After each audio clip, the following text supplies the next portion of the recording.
Yo, what's going on, Night Owls? Welcome back. It is a brand new episode of Bets and Banter. And you know what we're talking about today. We're talking about UFC Vegas 97. It's going down tomorrow night, and it's being headlined by two of the best grapplers in the welterweight division. You've got Gilbert, Durinho, Burns taking on Sean Brady, and you've got a little bit of that old school versus new school dynamic. I'm really excited to see this one play out. If you guys know me, you know grit and guillotines. That's the way to my heart right there. However, on the other side, Gilbert Burns, somebody that's one of the most likable, pleasant guys in the sport, really good personality, as well as the fighting skills to back it up. So I'm excited to see how this one shakes out. And you know that we can't do it alone on Bets and Banter. So we got our guy Drabi in the building. My man, how you feeling tonight? What's going on, my brother?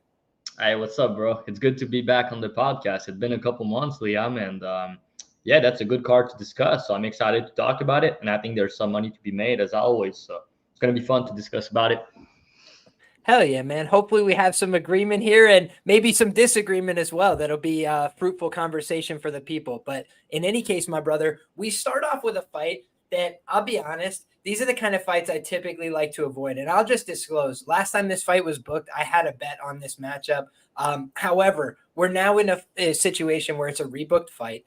And when fights are rebooked, I don't normally like to get involved. And it's not every time situation. Tyra gets canceled, every other time he fights, and then they rebook it a week later. I have to get in and deal with that in those cases. But if it's a fight where I don't have the strongest read and the line kind of contracts just a little bit, I'm like, you know what? I don't need to get involved anymore because number one, the bookmaker has all the best information, right? They got to go right up till fight time, essentially, with the implication that this fight was going forward. So me, you, anybody else that's trying to make money in this game, we already showed our hand and they know what we want to play. So they get to manipulate the board a little bit. They get to see all that action come in. And for me, it makes it a little bit less appealing. I was on the Ramaska side because I thought Fletcher had staff.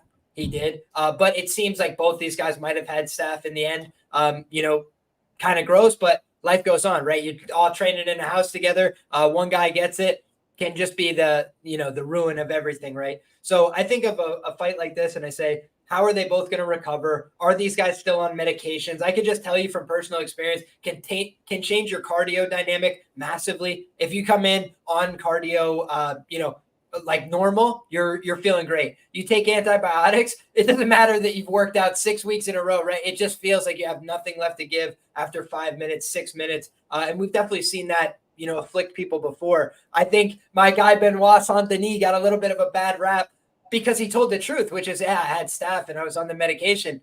You basically have 6 minutes to get it done. He came out there, he tried to kill the guy, didn't work out. When you look at these kind of fights, I'm like, are either one of these guys going to have compromised cardio? I think that's a possibility. And then the other thing is, Ramaska, I knew I was taking a risk, right? When you look at that kind of matchup, he's got terrible takedown defense. If I had to critique the man, that's basically his biggest flaw. But he has a Sambo background, and he's a guy that's been taken down in fights, got back up before, found ways to hurt guys on the feet. I've seen him face adversity, basically got his face broken to the point he gets pulled off the show, but he didn't quit on himself. He didn't give up. He finds a way to work back in the fight and get the win. Shows a lot of grit and toughness, in my humble opinion. However, on the Fletcher side, he's a primary grappler. So if you got bad takedown defense, what do you think is going to happen? He's probably going to take him down a few times in this fight. I think Ramaska's got a good guillotine. I honestly wouldn't be surprised if he caught Fletcher. I just think Fletcher's a little bit mistake prone, right? I thought the Wooding fight was an example of that. I thought the Con Offley fight was an example of that. He gave me an impression of who Con Offley was, like a guy who could go out there and really push this pace and get these takedowns because this guy's a grappler. But you have to remember a lot of his career was at 135. And at 145, I just don't know if he has the physicality to go. So for me, I felt like it was Ramaska or pass, but honestly, I just decided to pass based on the rebook nature of this fight. How do you feel about this one, my brother? Yeah, like you, I don't have like a strong read on this one. The only thing I'll say is I think the total are kind of weirdly priced. Like it's at 1.5, and the go the distance was like a big number. I know the way they fight, like they tend to finish fights, but it's still a featherweight fight, and it's kind of priced like a heavyweight fight, which is kind of surprising. I get the way Ramaska is fighting is kind of super volatile with a lot of chaos. Let's say that the guy is big. He seems stronger than Fletcher, and yeah, he's a madman on the feet. He has power. He's gonna go for it. And Fletcher on the other hand, I don't really like his striking, but his grappling on top is pretty decent. He has the grappling upside here, like you said, and Rameska can be taken down. His get up game is not terrible, like you said. So I feel like when they're both fresh, it's like the way the book priced it is like Fletcher's gonna sub him like pretty easily. That's kind of how they view it, and I kind of disagree with it. I feel like it's gonna be a back and forth fight a little bit. Maybe we see a finish. Thank you, Dan. I appreciate it, bro. I feel like we might see a finish in this fight, but a little bit later as the fight goes on. I don't really see an early finish in the first round. So the over 1.5 was intriguing to me for like a parlay piece or something. And then for a winner, like you said, at first, when the fight was booked at first, I thought that the Rameska line had some value, but now, exactly like you said, it's like they took every value of the line. It's plus 110.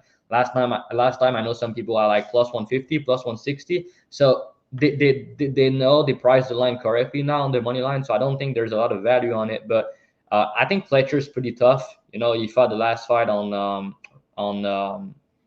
tough with I think he had an injury coming in against Offley, and now like you said, they both add staff, so it's kind of tricky to pick a side. I have a gut feeling that Rameska is gonna get it done.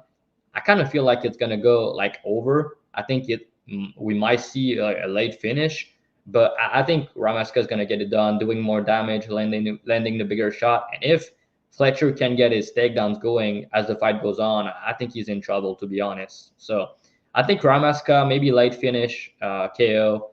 I lean KO over the sub if he finish personally. I think Fletcher's grappling is good enough for to avoid the submission. And yeah, I just disagree with the totals. I think it should be lined at 2.5, not 1.5. But if you just wiki cap the fight and you look like some of their fight, like a lot of early finishes in their career, Rameska has some like banger of fight, like when you go all in first round. But I think they're both pretty tough, and it's still a featherweight fight at the end of the day. So yeah, I think it goes like in round 2, 3, or maybe even 2 decision. That's kind of my take. I know everybody see a finish, but yeah, I think Rameska's gonna win though. But I'm not confident like you. Don't have a strong read on it.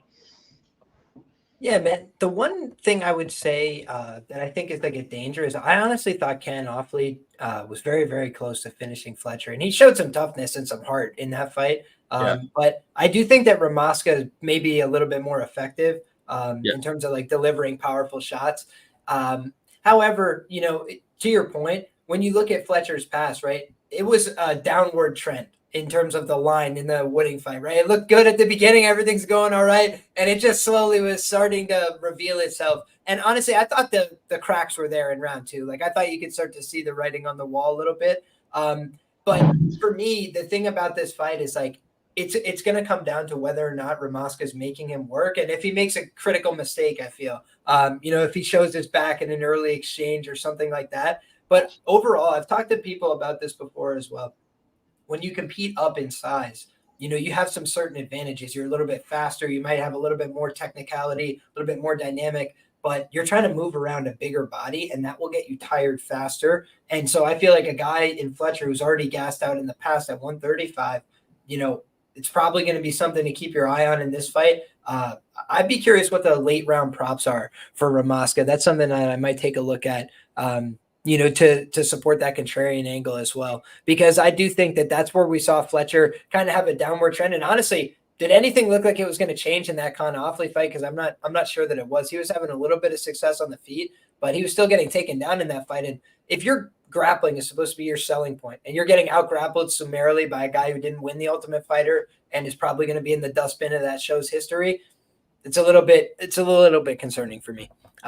So I still lean towards Rameska, but haven't parted ways with my dollars, brother. Let's move on to this next one, my man. And if you don't mind, we'll have you start this one off because I rambled on the last one to begin. So if you don't mind, what are your thoughts on Andre Petroski taking on Dylan Budka? To just give the color as I pass it to you, Dylan Budka looked disastrous on the scale. I think that's a fair way to put it. And he also missed the weight. Yeah, man. I mean, at first, I was kind of happy to pass on the fight just because, I think it's a good matchup for Petroski overall, just because, they're both wrestler, grappler, but Petrosky's the way better grappler of the two, way more dangerous with the submission. And Budka is a guy that I've seen on regional, even against Wes, the guy who fought on Dana White Contender Series recently. Like he put his head in bad positions sometimes, like in guillotines and stuff like that. And we know Petrosky front choke series, like guillotine, front chokes, Dars, Anaconda choke. They're like he's good with it, So I feel like Budka, he's kind of like shooting sloppy takedowns or something, or in some exchanges, especially early when they're both fresh, like Nick Maximov, right? I feel like he could end up getting submitted pretty easily against Petrosky. And also, Liam, I don't really understand this fight. Petrosky was like what 4-0 in the UFC at some point, and then he got finished back to back by Malcolm and Pereira, and then he fought a boring fight against Josh Frem 2 months ago, and now they gave him Budka, who never won a fight in the UFC so far and just got knocked out in his last fight.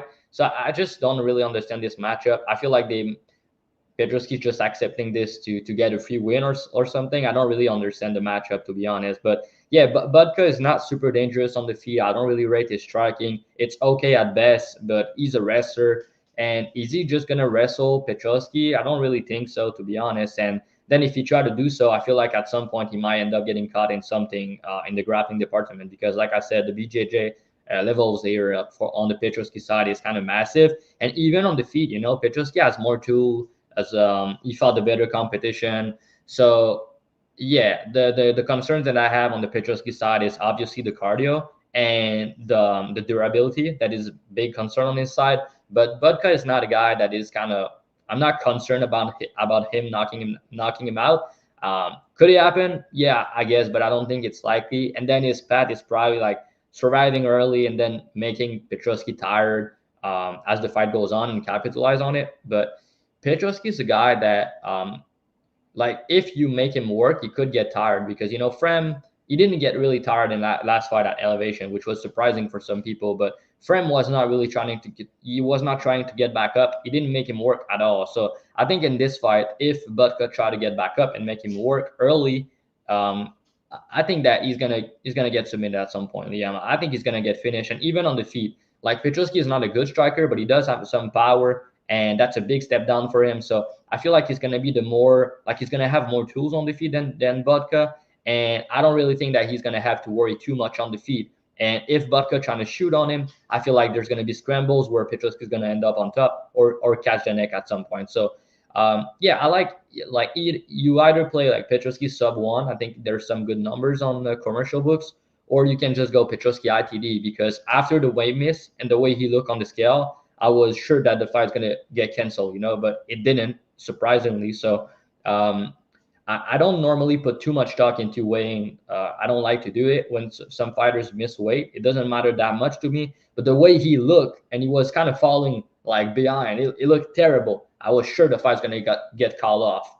Petrosky looked good on the scale. So I feel like in this particular matchup, in a guy who I rely to push the pace, make Petrosky tired, and survive early, like when I see things like that, it's kind of make me more confident that Petrosky is going to finish him. And like I said, the matchup on paper doesn't really make sense to me. So I feel like Petrosky rolls and potentially get a finish by sub in the first round.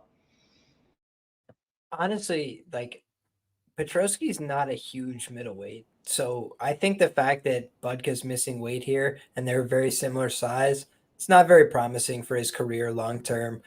Frankly, like, losing to Cesar Almeida and then seeing Roman Kopylov go out there and easily MMA wrestle him, it's not a good look, right? And I do think you have to wonder about where's his development at. The Chad Hanekom fight wasn't particularly, blow your hair back or something, but he was an underdog and Dana White pays attention to the odds. I'm sure that's part of why he signed him in that case. But I think that when you look at what he's presenting in this fight, man, I'm not thrilled about it. I'm not fired up about it. I thought he looked terrible on the scale. I can't imagine he's going to have a great recovery, from now till tomorrow. And maybe he does, right? We know one thing: cheating pays off a lot in this sport, missing weight. But there's a difference between the people that show up and look like they half-assed it and show up with a little frown on their face. Oh, shame me. But then they just, get the advantage and move on with their life and just sacrifice 20% to get the win bonus. And I think that when you look at that visual, that's not what he was doing, right? I think the cut was stopped by a doctor first and foremost, and you see why. He looked awful. And if he had continued to cut, he might have died or something. It's that kind of terrible scenes, right? Reminded me of what's her name, Stoliarenko, right? If you remember that scene of Stoliarenko like falling off the scale, that's when people are pushing themselves to the point where they could get seriously injured. So I think that not a good look. And some of the things that kind of confuse me here is like, number one, I think that if they just engage in the wrestling, Petrosky is likely to win the wrestling exchanges. The Maximov fight is one of my favorite bets ever, dude. I had Petrosky 1 unit at plus 325 on the money line. And dude, it's like one of the quickest cashes you'll ever get on that kind of money line price. That's not a knockout because it typically takes some time for a submission to materialize. He literally just shot in for a bad takedown. He was like, all right. And if you remember, he actually goes for one, doesn't get it, spins to the back, goes for it again, and then he finishes it. It's just like, that's kind of his game. You said it, the front headlock series. He's brilliant with that. I think that Petrosky I've had a ton of criticism of in the past. And I think a lot of it's been borne out, right? Gotten finished a couple times that look a little bit fugazi. I mean, that finish against Malkoun is just hard to live down, right? But you asked, why would he take this fight? And I think I have the answer for you. He wants the Bo Nickel fight. And the way I think he can get it is by getting an impressive finish here, calling him out. And then I think Bo Nickel will look at that as a winnable fight and be like, okay, as long as he can get some notoriety, some clout, something from it, because Petrosky's been calling for it for a while. And if you go out there and decision Josh Fremd in the most boring way possible, nobody's like, yeah, let me sign to fight you, because nobody cares about seeing your next fight. But if you go out there and do something interesting, you got the cheetah print on your head and you go make a call out or something, now maybe people turn heads and start to care about you. So I think that for Petrosky, he had these terrible matchups where he gets finished and now he's like, how can I rebuild myself? At least there's some intrigue if it's like, hey, I'll go out there and grapple with you. When you're thinking about the Bo Nickel strategic planning as well, he's probably like, let me try and avoid some of these heavier strikers and go out there with guys that want to grapple and wrestle with me so that way I can use my physicality, my advantages, my experience. I think that's something that we got to be cognizant of. And for Petrosky, what other shot does he – like, who else is he going to call out that anybody would give a shit right now in the division? I think that's a hard question to answer. So for me, that's the heart and soul of this one. And I don't think it's going to materialize unless he gets the finish here. So you got Budka looking terrible on the scale. You got Petrosky, who typically his biggest fatal flaw is his cardio. This guy just, with all due respect, quit on himself in the second round last time, shows up in worse shape this time. Not a good scene for me. So I think Petrosky is probably going to find the finish here. And one thing about Petrosky is he always looks tired. And people will say like, oh, this guy, he looks so tired. He can't do anything. But then you just look at the record and it's against bad guys. Is Dylan Budka that great? Like, not really. So it's like, maybe he could finish him. He's been finished twice in 3 losses. It's like, yeah, this guy can be finished in these fights. So I think that's something to pay attention to. And the other thing is, to your point, Budka's not a prolific finisher. He's a guy that's gone to decision in most of his wins. So it seems like Andre is going to have a couple chances to get this guy to the ground, get on top of him. And he has ground and pound finishes. He was very conservative against Fremd. But Fremd is also a hard guy to finish. Fluffy Hernandez has got one of the best paces in the division. Couldn't finish him either. So I think that's something to keep in the back of our minds. But in any case, my brother, we can move along to the next fight. And this one is going down. Oh, my gosh.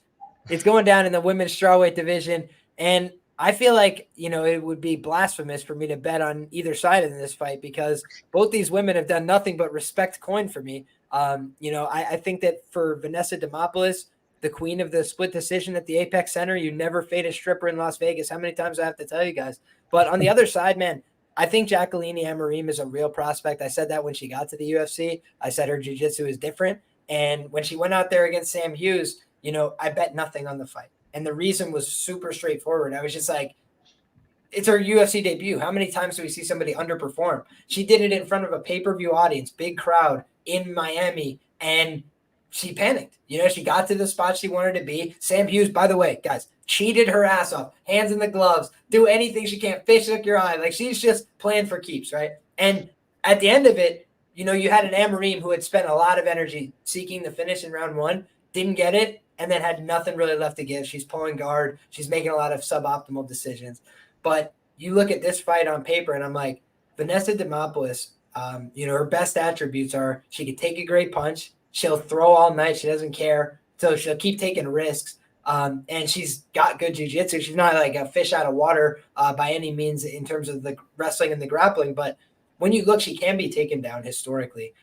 One thing I talk about is like common opponents, right? She got audited in the wrestling and grappling by Corey McKenna. And you could say it was a few years ago, and I'd say I agree with you. But realistically, I don't know how much better she's gotten from there. And meanwhile, Corey McKenna had legitimately zero to offer Jacqueline Amorim in the wrestling and grappling portion of the fight. As far as I was concerned before the fight, I was like, I don't see what everybody else is seeing here. A lot of people that I love and respect were telling me that they thought Corey McKenna was going to gas her and all this stuff. And I was like, I just think like Amorim is 10 steps ahead of where Corey McKenna is. Corey McKenna was putting herself in bad situations against worse grapplers.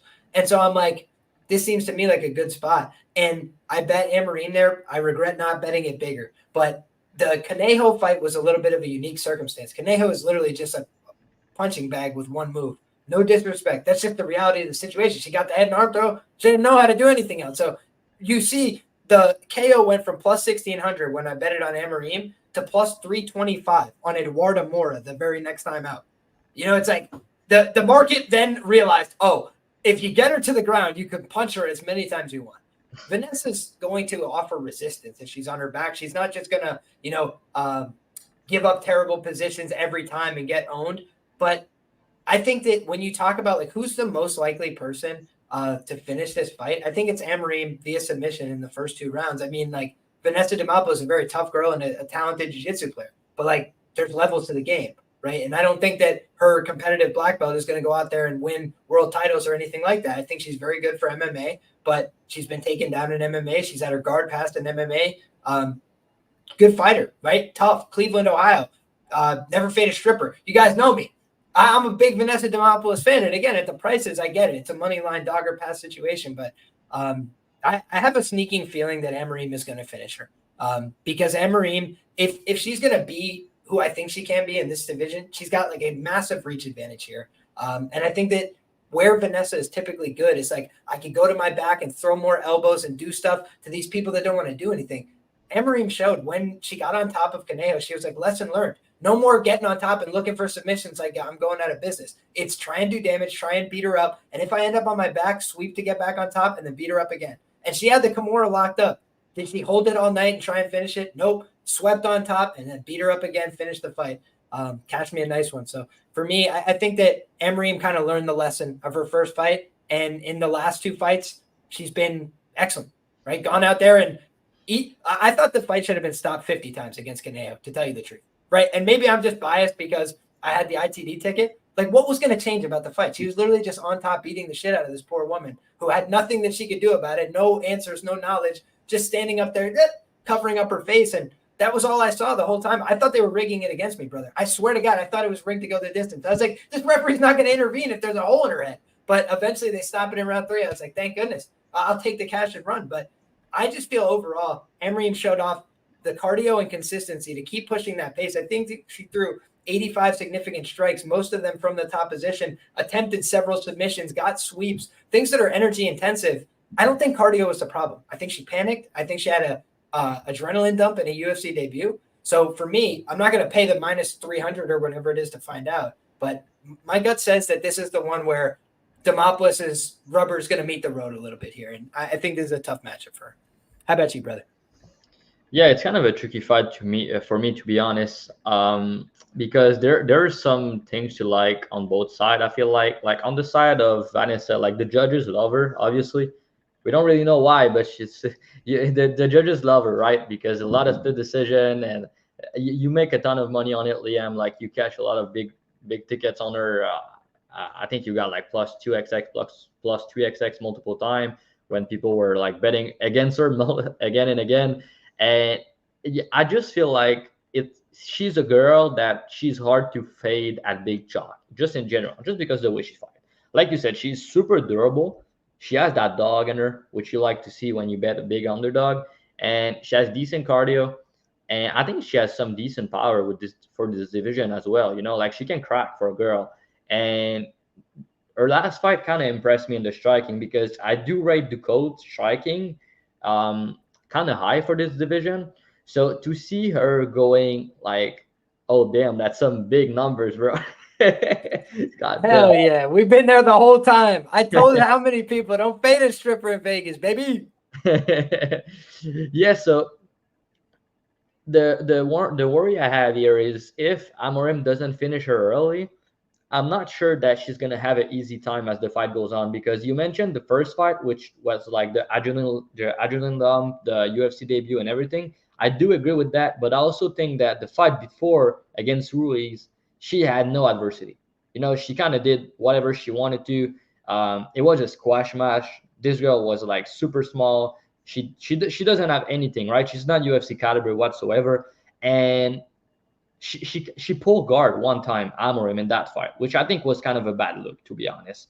She kind of like the way she did the takedown, she kind of she kind of pulled guard at the same time, and there was like some sketchy moment in that fight, but there was domination, right? My point is like I do think that at the end of the day, her cardio didn't look bad because she fought like no adversity. She did whatever she wanted to, which I think we need to take consideration in about the cardio department, because before that, that's a girl that before the Samuel fight never went past first round, right? We don't see this often in women MMA. And the way I look into this fight is like I do think Amorim has more finishing upside. I think she's the better grappler, like you said, and I'm worried that Vanessa is gonna just play off her back too much. But I think her grappling, her BJJ, like she's a good enough grappler for me to not get submitted easily. And I don't think she's just gonna get pounded out like Ruiz did. I don't think it's likely. Um, so I think Amorim to finish her, she's gonna have to do it early and make Vanessa do a mistake. But I don't think it's gonna be easy. You know what I'm saying? So that's kind of how I view it for the finishing aspect. So with that being said, let's say there's no finish in this fight and the fight goes all 15 minutes. There's a clear side to be on. If you look at the numbers, the history, you have a girl in Vanessa who's, despite a lot of decision that should have potentially go to the other side, she's 5-2 in the UFC, and she went the distance 11 times in her career. Amorim, she won the distance only one time against Sam Huge. She's 0-1 to the decision. Vanessa is 6-5, which is not like pretty good because a couple of these decisions could have gone the other way. But my point is like she's tested to go all 15 minutes at this level against good girls, So, and she's pretty tough. She's gonna fight for your money, like I said. But on the feet, I think Vanessa is gonna piece her up. Like I don't think Amorim striking is good. And the way Vanessa has power, she put on volume and pressure. I feel like she's gonna put Amorim on the back foot, which is gonna be harder for Amorim to get takedown because, like you said, I don't think Vanessa has good takedown defense. But I also don't think Amorim has good wrestling. Like she timed her takedown well, but I don't think her actual wrestling is that good. So if Vanessa just doesn't not pull guard, but play off her back for like the majority of the fight, and she's able to keep the fight standing, especially as the fight goes on, I think she win round 3 at a high clip. But I also think she probably lose the first round at a decent clip. So kind of depend on round 2. And at the end of the day, it's a woman 115-pound fight, So I do think Amorim could finish, but the numbers I like is Vanessa by decision. It's plus 450. Again, you have a girl went 11 times the distance, 6-5. Another girl 0-1 to the decision with potential bad cardio, and against a girl who's pretty tough and it's going to be hard to get out of here. So I think Vanessa win again, a close decision. So, but I don't really like the money line because I don't see a finish. Maybe it's possible if Amorim did gas, but I don't see a finish. But I do think she's going to be the one pressuring, landing the bigger shot, doing a little bit more volume. And even off her back, she's going to try to do something, But the worry I have is if she just do like she did in other fights and just stay there too much and lose. But yeah, I think Vanessa decision is pretty decent at plus 450. And if you want Vanessa by split, you can get even like a bigger number. But the decision plus 450 is better for me than the money line, personally, the way I view it. I feel you for sure, man. Sal D'Amato just submitted his 30-27 Vanessa Demopoulos scorecard right now before the fight. So I think that you guys should be fully aware of that before you part ways with your dollars. But yeah, we see it largely the same way, my man, which is just I think that if we had to, draw a line in the sand, a slight distinction, it would just be, I think it's a little more likely that there is a finish on the Emreem side than you do. But I also don't think that, number one, you have to remember it's a women's strawweight fight. So how likely is a finish overall? That's something to keep in the back of our mind. And with that in the back of our mind, okay, we know that she can win decisions off of her back. We've seen that. We know that she can win decisions on the feet. So at this number, at this price range, like, she's very proven.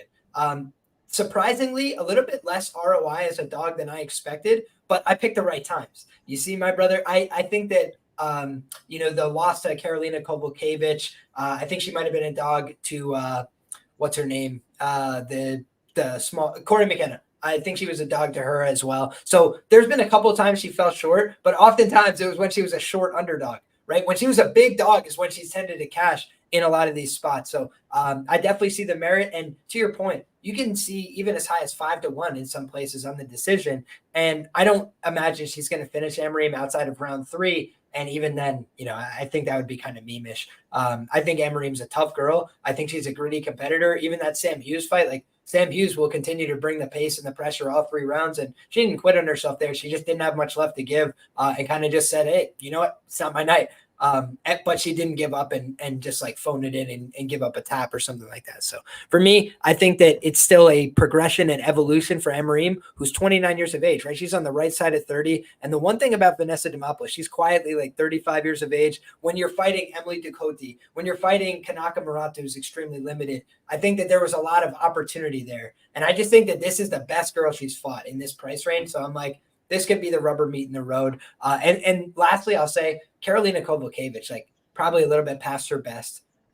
Certainly has been the decision and a little bit more of a proven commodity in the UFC. But he's certainly in the back 9 of her career as well. And she had been on a downswing for a long time. She was able to get a win over Vanessa on her like career resurgence. And I'm just looking at some of those things and like, where is she really at? I felt like there was holes to poke in all these past opponents. And I'm like, Emreem could be the real deal. We could be talking about her in top 15 matchups. But to your point, we got to see the cardio check out. Big enough question mark at the price. Next up, my brother, we've got what many people are calling the best 0-2 fighter in the UFC, Gabriel Santos, taking on Yisa. And this is a tricky one. I always talk about proof of concept, and Gabriel Santos, as talented as he is, has no proof of concept so far in the UFC as a favorite. Went out there as a favorite, I believe, against Onama. I'd have to go back and check, though. Yeah, he was a big favorite.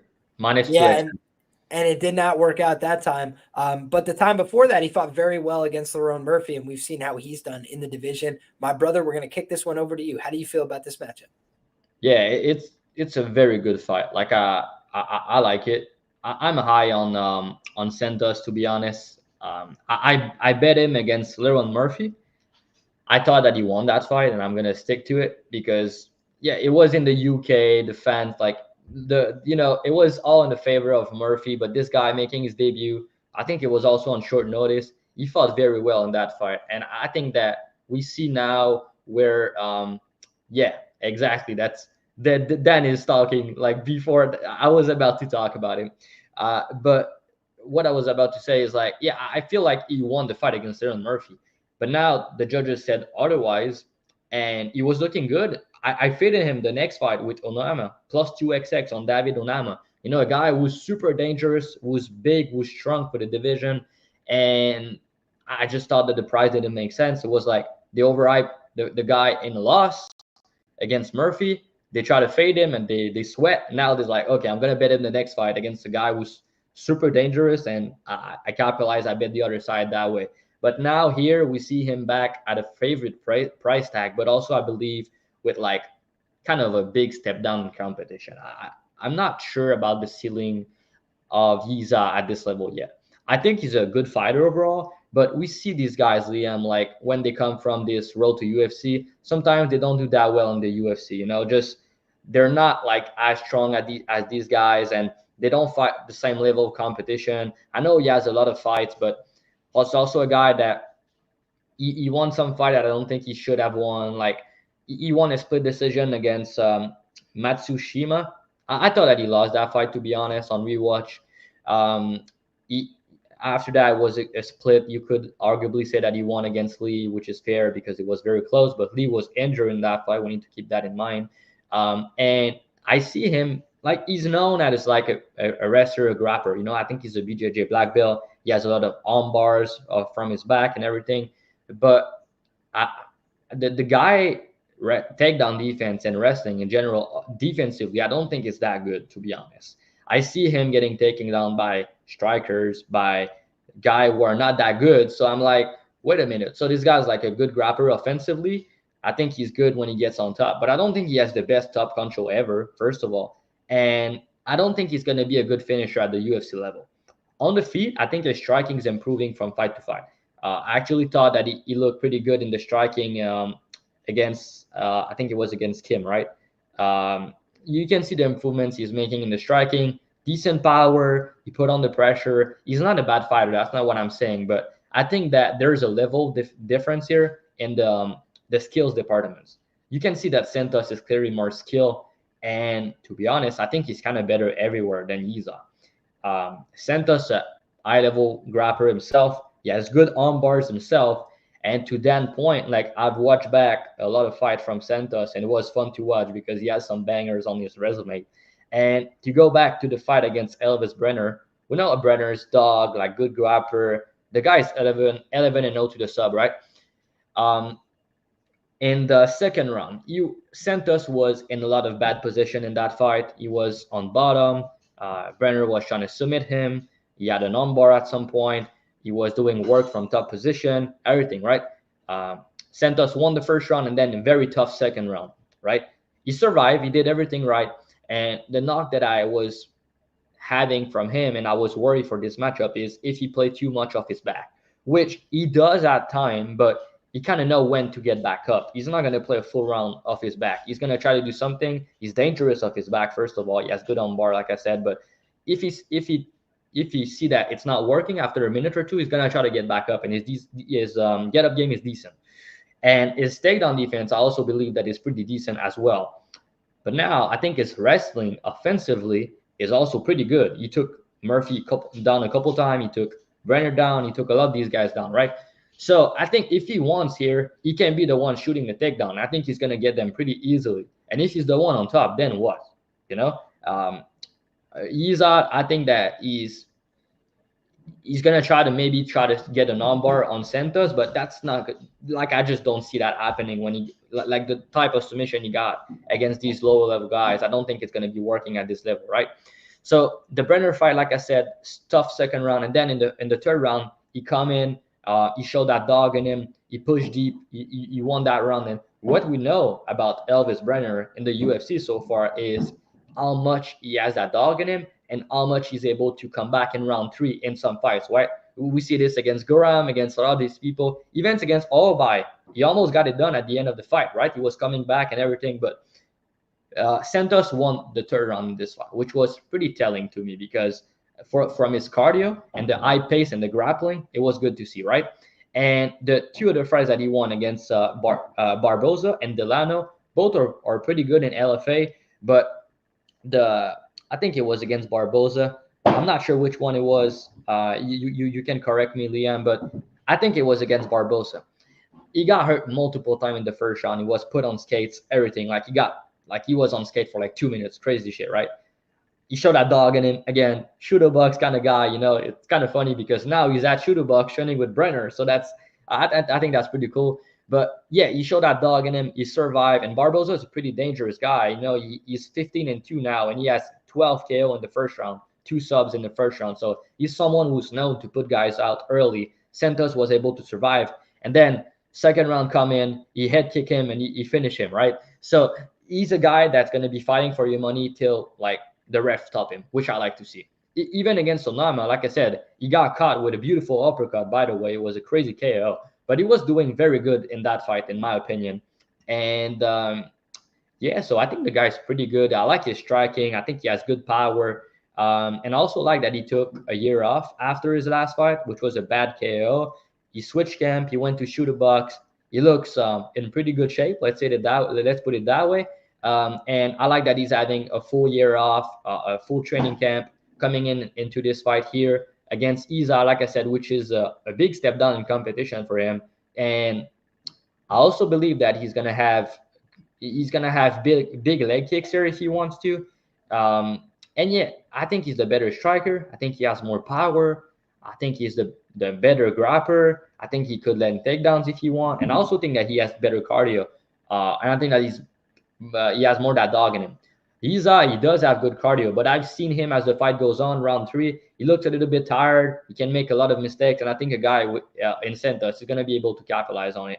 So I do agree with him being a big favorite, but I think the line could be a little bit wider because I do favor him in every methods of victories, like KO, sub, decision. I think it's going to go his way. I think he's up at to victory is probably like a close 29-28 split decision kind of path to victory, so I do think he's good. He's probably gonna get some win in the UFC, but I just think it's a very tough matchup for him.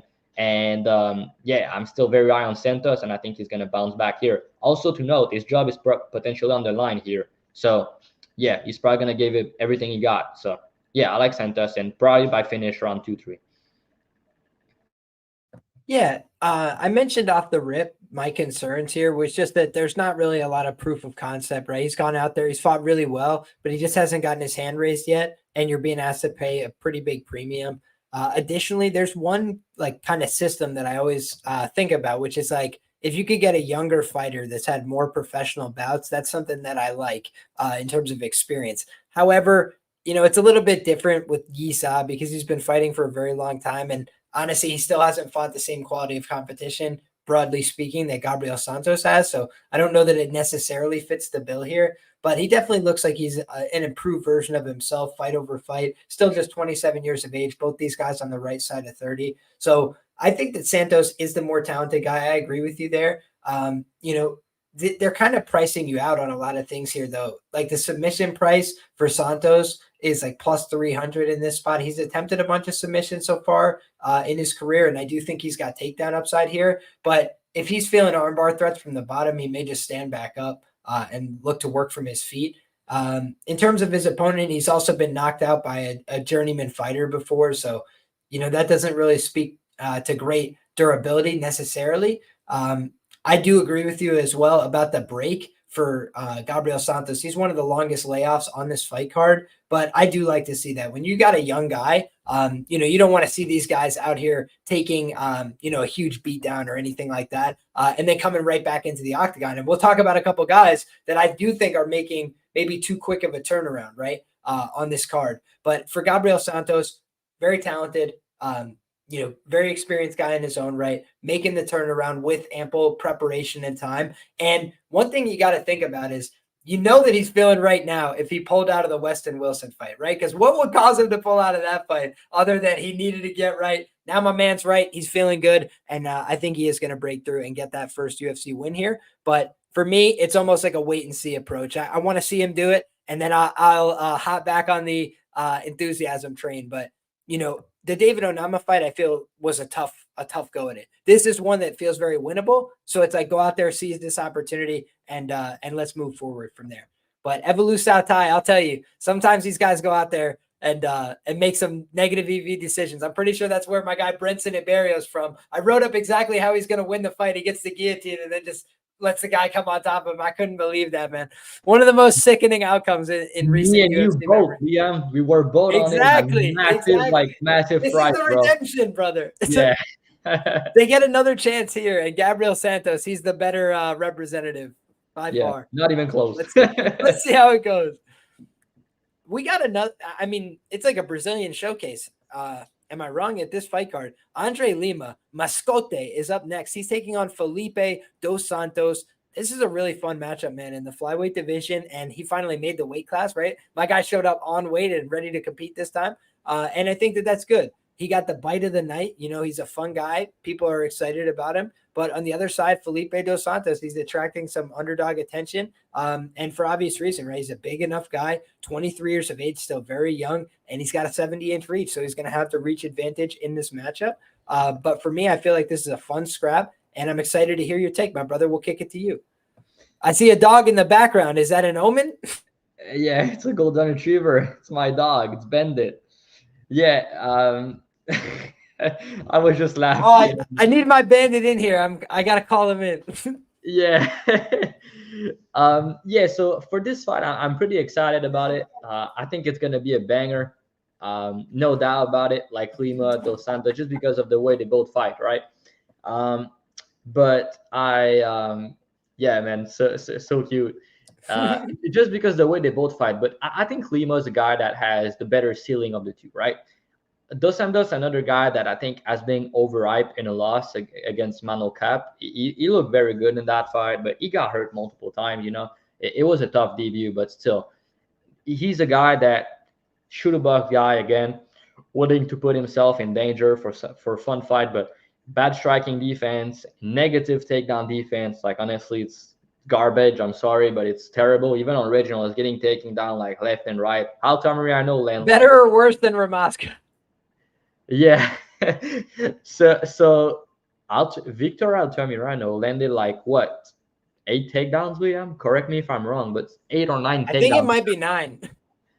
Yeah, it's crazy, right? So I know it's a striking fight, but I've seen Lima on Instagram. He's training the wrestling. He's training the wrestling a little bit, and I like what I'm seeing because he's a guy that has been working. Like he's coming from a kickboxing background, but he's a guy that has been working the grappling. I think he's either a brown belt or a black belt now in BJJ, and you can see that he's a guy that doesn't have like the best takedown defense himself, but he has very good get up, opportunistic submission. There's going to be a fight where we're going to be on Lima sub, and he's going to make us a lot of money because people are not going to expect it to cash, but this guy's gonna win by sub in sometimes in the UFC somehow. I'm telling you now. I like his guillotine. I think he's a pretty good. His grappling has been improving a lot. So if he wants, I think the takedowns are free. I'm not sure he's gonna go for it, but with what I've seen on Instagram, it looked like he knows that it's free. Um, so I faded Lima against Severino, which it was kind of frustrating to lose a bet that way. But I think Igor Severino is a very good fighter, to be honest. And the way he fights, super dangerous, pretty durable, big power, wrestling himself, everything, right? So I thought that it was like a close fight. I decided to go with the dog in Severino in that spot. And the fight after Lima, he fought Raposo. He was a big favorite. He missed weight. He looked bad. He was out of shape, not like terribly out of shape, but you can see the guy looked like he didn't train seriously, or I don't know what it was, but he looked bad in that fight. I thought that it was like a bad performance from him. It shouldn't be a split decision though. Like he clearly won the fight, like fair and close. It wasn't close, but I thought that the way Raposo was fighting was kind of avoiding the fight. He used a lot of running across the cage. He was like trying to not fight. So I feel like he made the fight maybe a little bit more boring for Lima. And yeah, they don't lie. But yeah, overall, I think Lima is way better than what he's shown in his last fight, personally. And he's an undefeated prospect, very good kickboxer, big power. I know he doesn't have a knockout yet, but I think he has big power, very good leg kicks. And I think he's going to have big leg kicks here if he wants. And he's just such a sharp striker, good counter strikers also. And the way Dos Santos fight, if he fight the way he fight normally, he's gonna get countered pretty badly, and I think he's gonna get put down at some point in this spot. Maybe he's not gonna get finished because he has that dog in him, but he's gonna get hurt at some point just because the way, like Lima is the better striker, he's way more accurate and he's way better defensively, and I think that he has more power than Dos Santos. But Dos Santos has more pressure, more volume. He's a fun fighter. He has that dog in him, but yeah, like I said, Lima, all the wrestling, the grappling upside on his side. I think that he has more finishing upside also, and I think he can also win a clear decision if he wants. But I think at some point he's gonna hurt Dos Santos, and I think he's live for a knockout here. And yeah, so that's basically it. I don't really understand the love on the Dos Santos side this week. I know he's fun, but I think you can make a pretty good argument that he lost his last fight against Altamirano, who I don't rate as a fighter in the UFC, to be honest. And yeah, he didn't look as good on the feet in that spot. Also, he was worried with the takedowns, didn't open up as much in the volume, which was a bit concerning. And yeah, I play Lima, but to be honest, I play him like way early in the week. I got minus 105. The line was to pick him. for 2 days or something. I decided to up in when he was minus 105. I thought that I think the price now is closer to accurate. I would line him like minus 175 to minus 200 on the Lima side. And right now on BetOnline, I think it's minus 165, minus 162, which I think is still decent, but I think the value is a little bit gone. If I were to play the fight now, I think you can maybe attack Lima KO, Lima round 2-3, because I think he's live for a finish. But it's still a flyweight fight. I think the most likely outcome is Lima by decision. And I think there's still a little bit value on the current price, but nothing crazy compared to what I got personally. You know something, brother? I tend to agree with you in terms of your assessment of these guys' talent. I thought Felipe Dos Santos could go out there and maybe offer something interesting against Manel Cap. But you know what's funny, man, is I actually I believe, and I have to go back and check this on betmma.tips because I don't want to speak out of turn. But knowing myself, and I believe I have a memory of this as well. I'm going to pull it up on BetMMA, but I'm pretty sure that I bet Manel Cap to win that fight by submission based on what I had seen on tape and what I thought about the physicality in terms of the difference there. And at the time, Manel Cap had been doing some work on his grappling and stuff like that. And honestly, Manel Cap is just a little bit foolish too. Like he's not a guy that's going to put himself in like an optimal position to win. We've seen that how many times. He goes out there and tries to take people's head off and make it a picturesque knockout and do everything perfect. And oftentimes effective fighting is a little bit dirtier than what he's willing to do, right? Including like just taking a guy to the ground when you're stronger or when you're close to his hips, throw him down and see what you can make happen. Opportunistic fighting. We saw many times, what's the guy's name who just debuted in the UFC and then went out there and snatched the neck in round 3 of Muhammad Naimov. Who is that? Our boy. You're on mute, my brother. Oh, there you go. It's my boy Felipe Lima, Liam. Bro, yes, he cashed the sub prop for us. 3. I cash. Let me check. It's ping on my Twitter. Lima underdog odds. Lima inside the distance. Lima round 3. Lima round 3 sub plus 5,000 plus 15 units. Bang! Yeah, he's my boy from now, and he's gonna be a big prospect. He moved down to bantamweight, but this guy's super legit. Hell yeah, man. That's awesome. And I'm looking back right now. So Felipe Dos Santos, my betting history on this guy. Check this out, man. This is actually funny. So I'm going to share my screen. And guys, forgive me. My technological knowledge is not great. But here we go, right? So my only ever bet on Felipe Dos Santos, I bet Manel Cap to win the fight by submission at plus 900. And it did not come through, obviously, as you guys are well aware, I'm sure. But then if we look, right, I'll remove this and then we'll show my other bet, right, which is last time out for Andre Lima, I bet his submission prop against Mitch Raposo. Didn't go my way, right? But that just seems like a system play if I've ever seen one. If I wanted to fade one guy's submission prop and I wanted to take one guy's submission prop, that's definitely going to be something I have to look at. So I'm glad we had this conversation, my man. I think this could be a fruitful potential angle. And honestly, I just like what I've seen from Lima. I noted when he got to the UFC in my Contender series notes, this guy was a BJJ brown belt. If you've noticed, he's been promoted to a BJJ black belt, and it wasn't by, one of these UFC fugazi, you go out there and knock somebody out, and then they give you a black belt, right? He has just been on the mats all the time. And he's been doing ADCC, challenger tournaments and all this stuff. You just see on his Instagram, the guy's constantly at jiu-jitsu gyms, in the gi, out of the gi, at no-gi tournaments. He seems like a guy who's working on his craft as a fighter, and we know he's a good kickboxer. All these guys run away from him. Whether it's Mitch Raposo or Rickson Zenedine, they wanted to do anything but get into an exchange. So I think that this guy is, going to be willing to exchange with him. That's going to open him up to get clipped. And I think that if he, tries to wrestle and grapple, shit's going to go sideways. So that's the way I see that going for him. And I think the bite of the night was no coincidence. I think this guy is built for stardom. I think people took away the wrong thing from that, which is that, that's not the actions of a sane human being. His opponent apologized profusely after and said, I was concussed very badly. He hit me with an elbow. I didn't remember where we were. So I just don't think people gave him any credit for the fact that guy was virtually knocked out. And that's why I bit him, Hey, Liam, I'll say something about Lima. I forgot to say one thing which is underrated about this game right now, because I think he's gonna go far in the UFC. But I think this guy has an insane chin on him. You remember the Severino fight we talked about? He hit a couple big shot and like a clean elbow. Didn't phase it. They didn't phase him at all. I think he has like a very, very, very good chin.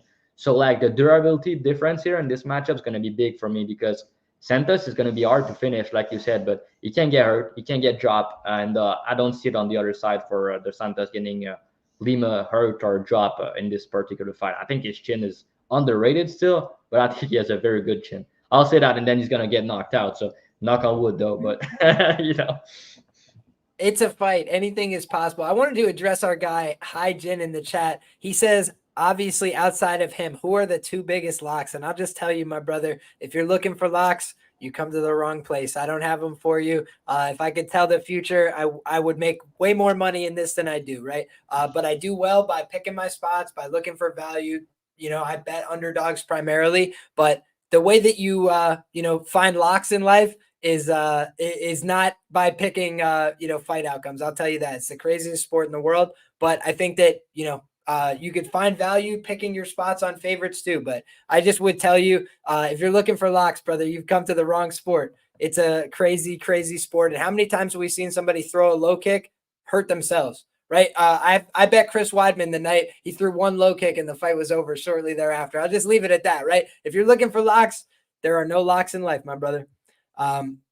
Next up, closest thing you'll find to a lock price in MMA, right? It's like 94 and a hook. I think on the percentage of what they expect here for Isaac Dolgarian, the Midwest Choppa, a guy I really like and respect as well. You know, I've talked to him in the DMs before.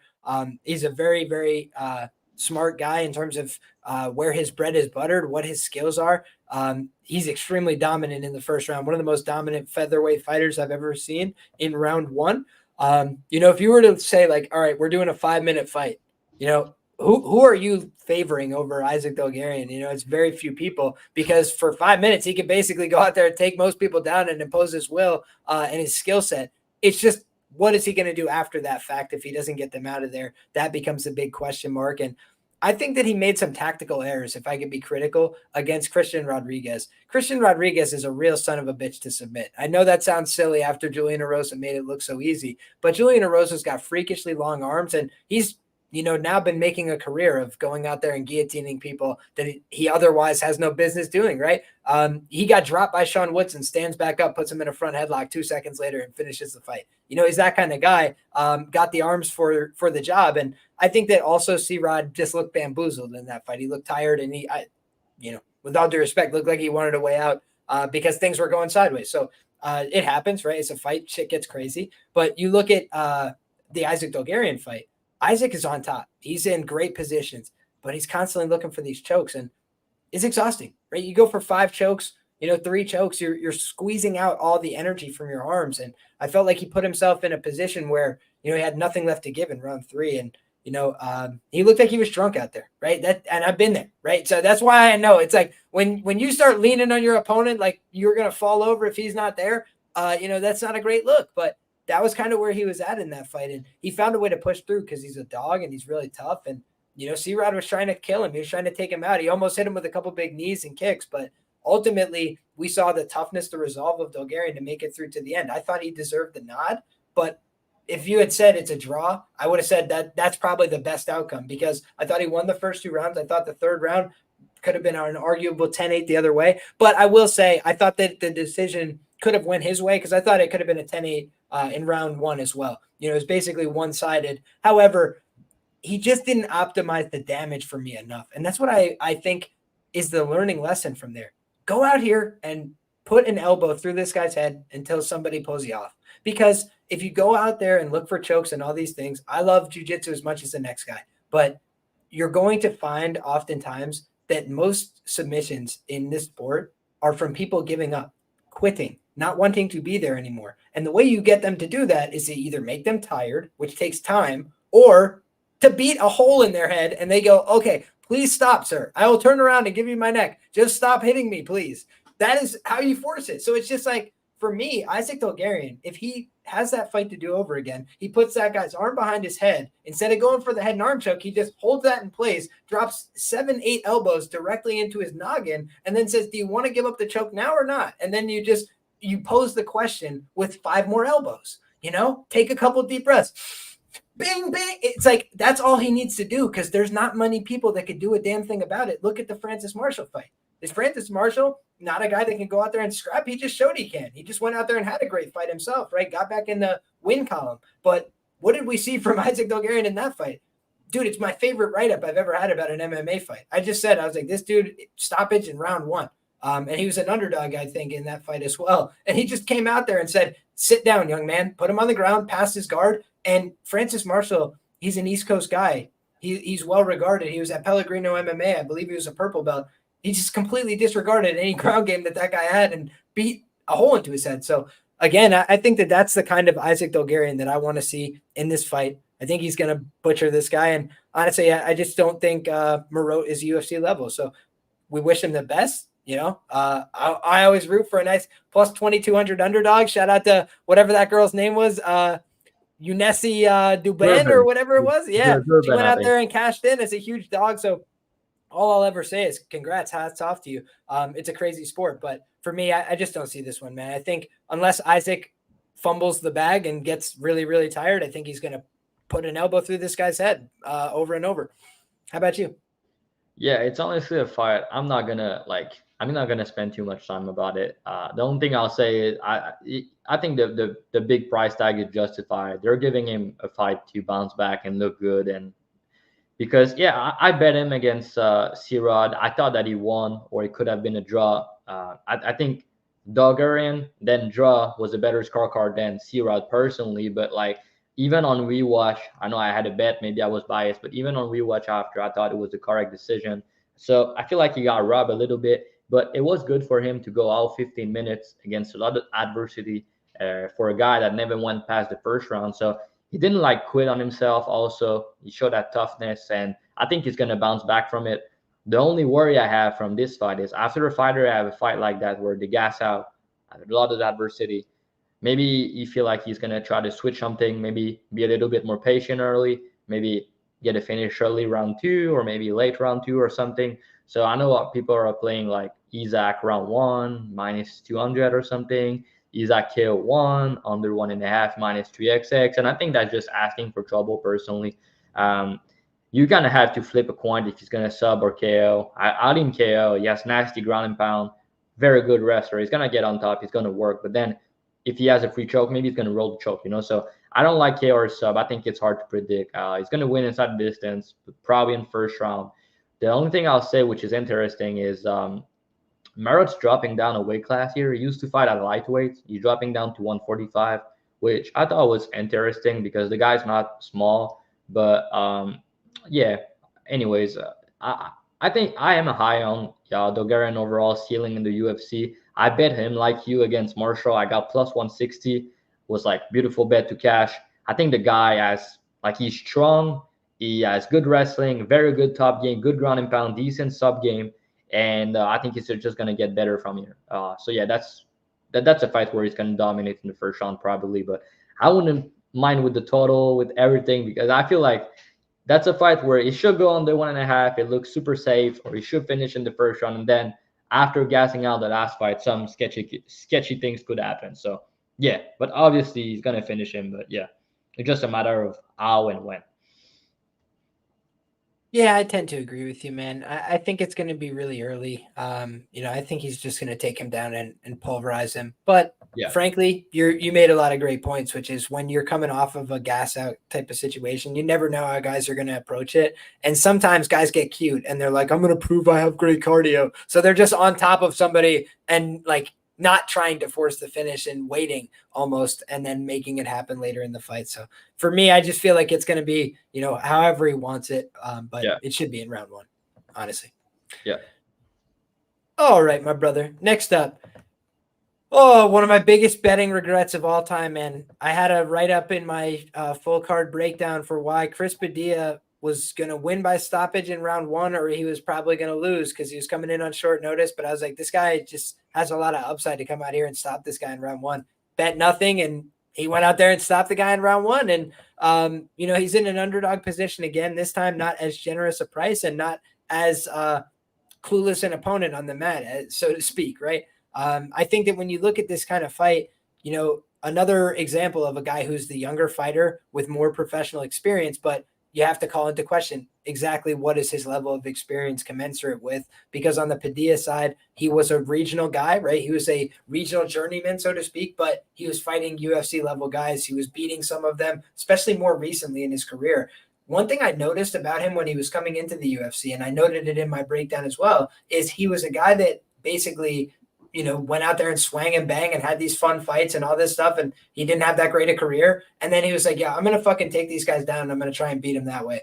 And then he started to win a lot more fights. And I think that was kind of the tell-all sign of what he was doing in his last fight. Go out there and look for as many takedowns as possible and try and be super opportunistic. If the guy makes a mistake, hop on and, make him pay for it, right? And I think of a fight like this, it's probably an opponent where you can potentially make something like that happen again. I think he's got pretty good first layer takedown defense, but my question is, if they get into extended grappling exchanges, who's going to be more proficient? And I would tend to think it's Padilla. The other thing I'll say about Padilla, he's got this kind of quiet confidence about him. I liked it about him in his last fight. And then he went out there and delivered, right? But then in this fight week, like, I posted it and it died on arrival on Twitter. Some things hit, some things don't, right? But I posted this picture that his coach posted, and it was like, the murder shall continue. I was like, Jesus Christ, like, this guy is dark, but he's got like a mindset that he gets into to go fight, and he's looking to kill people, right? Take him out with the TKO, with a submission, whatever it takes, get the win. So I think he's a guy that, he's a young vet, right? He's 28 years of age. He's not an ancient man. He's not old. He's not past it.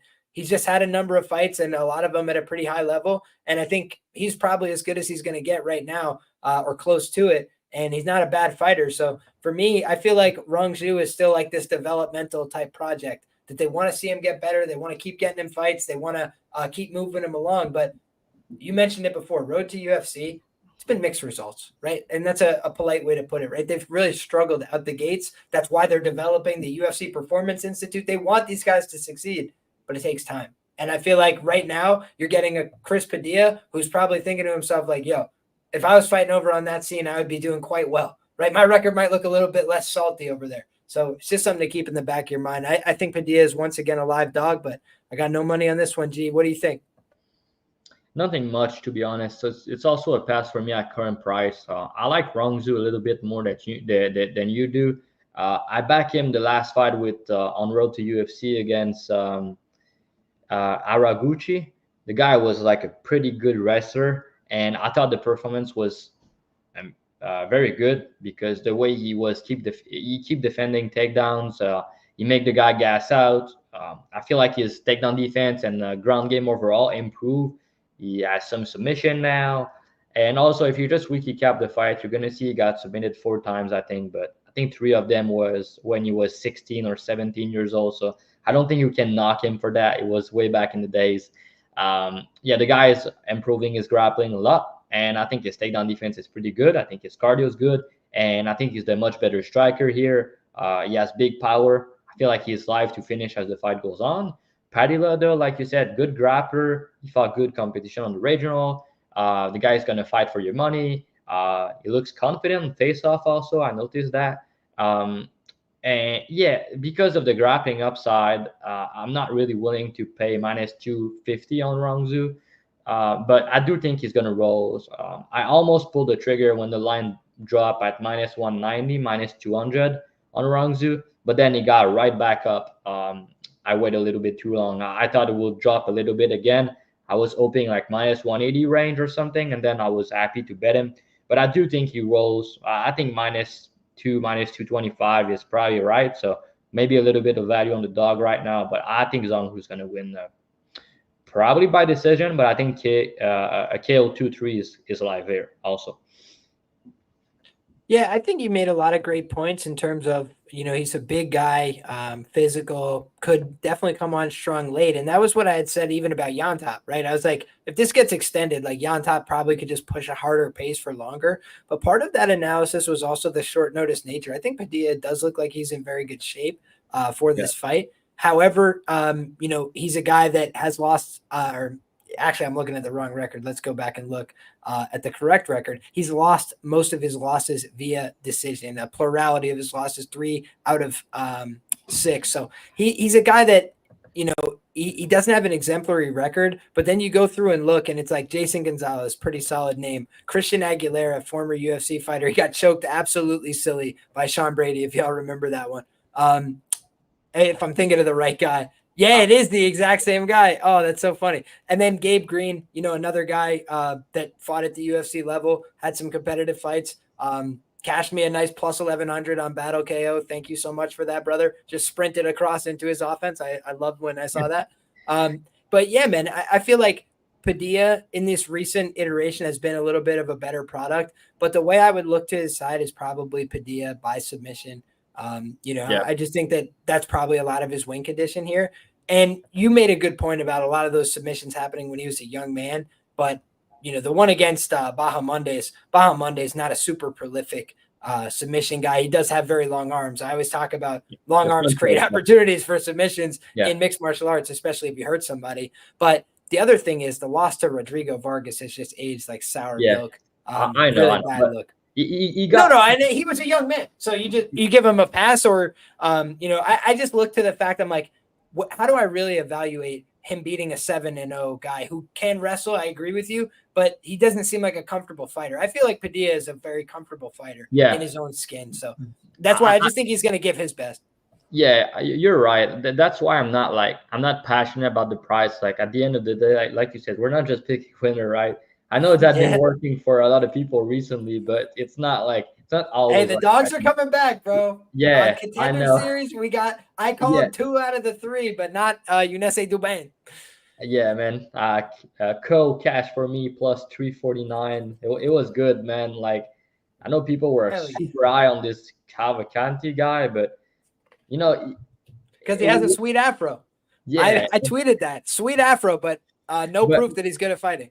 Exactly, and when you don't have much infos about like cardio, about level of competition, not much tapes and anything, and you have a big price tag, that's where you got to capitalize, But yeah. Anyway, I was about to say, I think that he's improving a lot, and I don't think he looked terrible in the Bahamondes fight, and I also thought that the Bahamondes fight was like a really tough matchup for him because Bahamondes can match him on cardio, he can outvolume him. He's longer, he's better at distance, and he has like the front chokes and everything to rolls if he does a mistake. So I feel like he was outmatched a little bit in this fight, but I think he's improving. He's like, 25 now?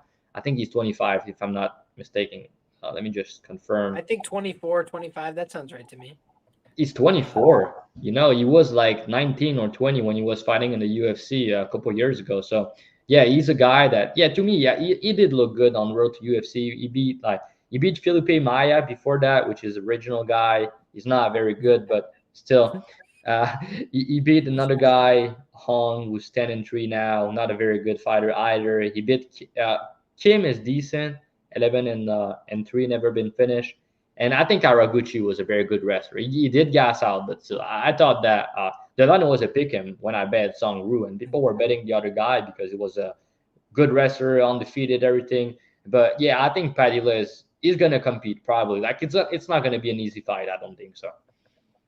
Yeah, I think that the way he could make it look easy is to extend it, try and keep the guy going, and use the size, right, to just leverage on him. But yeah, I think it's going to be a scrap in the first 7.5 for sure. That's the way I see it. Good fight, though.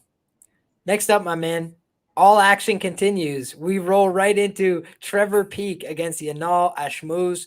And, honestly, I had no idea who to pick in this fight. And when I retaped the Chris Duncan Ashmouz fight, like, unless I'm just like misreading this, I don't see, Ashmouz as being very serious as a prospect, right? And I don't mean that to be dismissive or disrespectful, but I saw a guy that just didn't look like he could fight for 15 hard minutes, right? I thought he was on the verge of being finished by Chris Duncan a couple times late in that fight. And, he busted up Duncan's nose, and it didn't like inspire him to be more violent or more aggressive. I thought he was very timid at points in the contest. I think he landed 35 significant strikes in a fight that went 15 full minutes. And, there's some injury,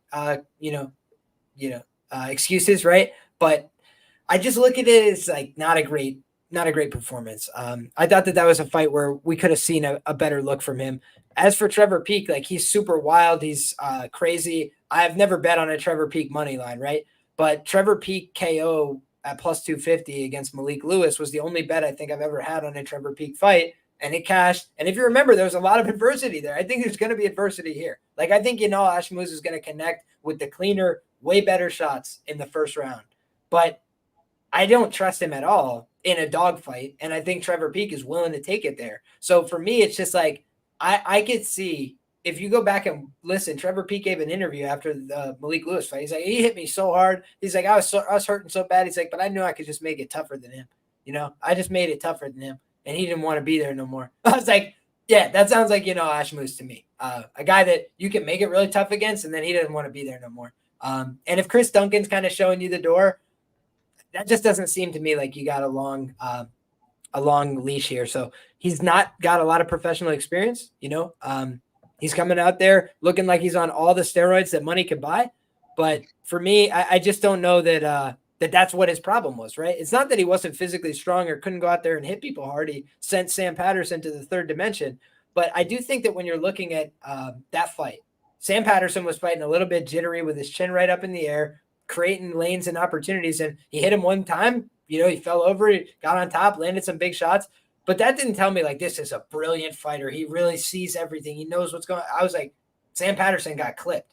That's what it looked like to me. And then you see him go out there against Chris Duncan, a guy who's been clipped before, right? He was doing the salsa all over the ring before he knocked out Charlie Campbell and cost me 3 units, that son of a bitch. But when you look back, like I'm just saying to myself, like Chris Duncan has all these flaws. He's got all these vulnerabilities you see in all of his fights. And yet in this fight, he just looked like he was like feeling confident, feeling good. Like, I know I have this guy broken as of round 1, like smile on his face going back to the corner. That just didn't seem to me like a very inspiring performance. So in a pick'em type of situation, and the KO's like 3-1 on the Peak side, I'd obviously look at the ITD and see what the difference is and see if it's marginal. But for me, it just seems like Trevor Peek's going to have an opportunity to turn it up on him in rounds 2 and 3. So honestly, I think that that's the way I'd look to play it. Maybe a Trevor Peek prop or round 2 or 3. Because I just don't see it with Ashmouz personally. How about you, my brother? On Bet Online, you can get Trevor Peek KO at plus 240. And you can get inside a distance on Trevor Peek at plus 265. I love that. The auto mover's asleep right now. Yeah, it's because people just bet the KO. They didn't look into. I agree with Dan also. I guess I do disagree with you a little bit, Liam, on the way you view this fight. To go back on the Chris Duncan fight, he broke his, I think it was his right arm, right arm, I'm not sure, in the first 2 or 3 minutes in the first round. I've listened to an interview. You talk about it a little bit. That would explain the lack of volume. Yeah, I mean, I had a bet on the Ashmouz here, and I mean, I'll say bad bet, but it was kind of unfortunate because on rewatch, I can understand what he was saying, and they also said it in the corner. The commentary said that something happened with like one of his arm, and he was not throwing it. You can see after a round, he was only throwing only one arm. So the guy, after like a couple of minutes in the first round, he was stuck to fight with only one arm, and he still managed to go all 15 minutes. So to me, I think it showed his toughness because he could have quit easily in that fight. So I do disagree with you a little bit that if the fight get tough, I'm not saying that he's going to do everything to win, like maybe a Trevor Peek, but I do think the guy is very durable and he's not going to quit easily. Let's put it that way, because like you're in a fight, the guy want to kill you, you break one of your weapon. After 3 minutes, you're like, oh fuck, and the guy still managed to go all 15. I thought that was like good for durability wise. never been finished as well. He's another guy who has a couple late finishes. I do think he's the cleaner striker of the two. I think he has a little bit more tools. I don't think Peak is very good, to be honest. People are kind of, overhyping him a little bit. He's fun to watch. He's gonna swing. He's fun to watch, but I don't really rate his finishing upside that well against higher level competition. But I'm not saying Ashmo is like a higher level guy, but he didn't fight. He didn't finish Mohamed Yahya, who I don't rate at all. The guy is chinny, and he didn't finish him, so that was concerning to me a little bit, even if he won. And a guy like Asmouche, who I think will beat Yahya first of all, who I think is more durable and has more dog in him than Yahya. I think he's gonna go all 15 minutes with Trevor Peak, and it's gonna be a fight. I think it's gonna be a fun fight, but it's a fight where I'm not confident to pick a side, and the line is close. So I'm kind of happy to pass on the side. But yeah, I do think it's gonna go over probably. Peak, he's kind of impossible to finish. The guy's super durable. He has no neck if you try to submit him. He's a guy that is gonna fight for your money. He's not gonna quit on himself, and yeah, there's always a chance for a finish in a fight like that because of the way he fight. It's super volatile, but because both fighters are super durable, I do think it's gonna go over and probably kind of a war or just fun fight in general. I could definitely see that, my man. I think that for me, the things that I didn't like about the Duncan fight, a lot of them you explained there. But I still just feel like I'm not like blown away by his skills. So I do think he's probably the more clean guy. I would agree with you there. He's the more technical guy as well. Surprised I didn't know his arm was broken. 5 units max bet. He's slower in speed and reaction time. His technical skills are lacking in a bad way. Fair enough, my brother. I mean, best of luck to you. But for me, I just I'm not sure what to expect from this one because steroids and all these kind of things, right? We'll just call a spade a spade. Those things don't always help with your cardio, which for me is like the big concern that I would have on that side. So we'll see how it shakes out, my man. I think it's an interesting fight, but yeah, Trevor Peak money lines at -125.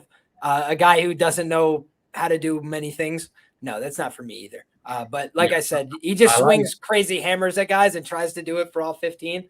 So that's what I liked about his finishing upside and regression. If I were to bet Peak, I would bet a decision prop, to be honest. Interesting. It's like around +250. I kind of like that better. Or you just go the over. You just expect the durability to go 4, but the over was better earlier in the week. It was like a pick 'em at some point, which I like better than the current price. But yeah, it's gonna be a fun fight though, that's for sure. Yo, shout out to Ken Knowles with the 1999 dono. Shout out to you, Ken. Let's read what you got to say. Liam, my brother in Christ, best of luck on your wagers this weekend. Just hit for 900 on NFL. Yes, sir. Missed on 1K yesterday on one Kelsey prop. Let's hit some bangers and build the bankroll for the Sugar Sphere. My brother, I appreciate you. Thank you for the support.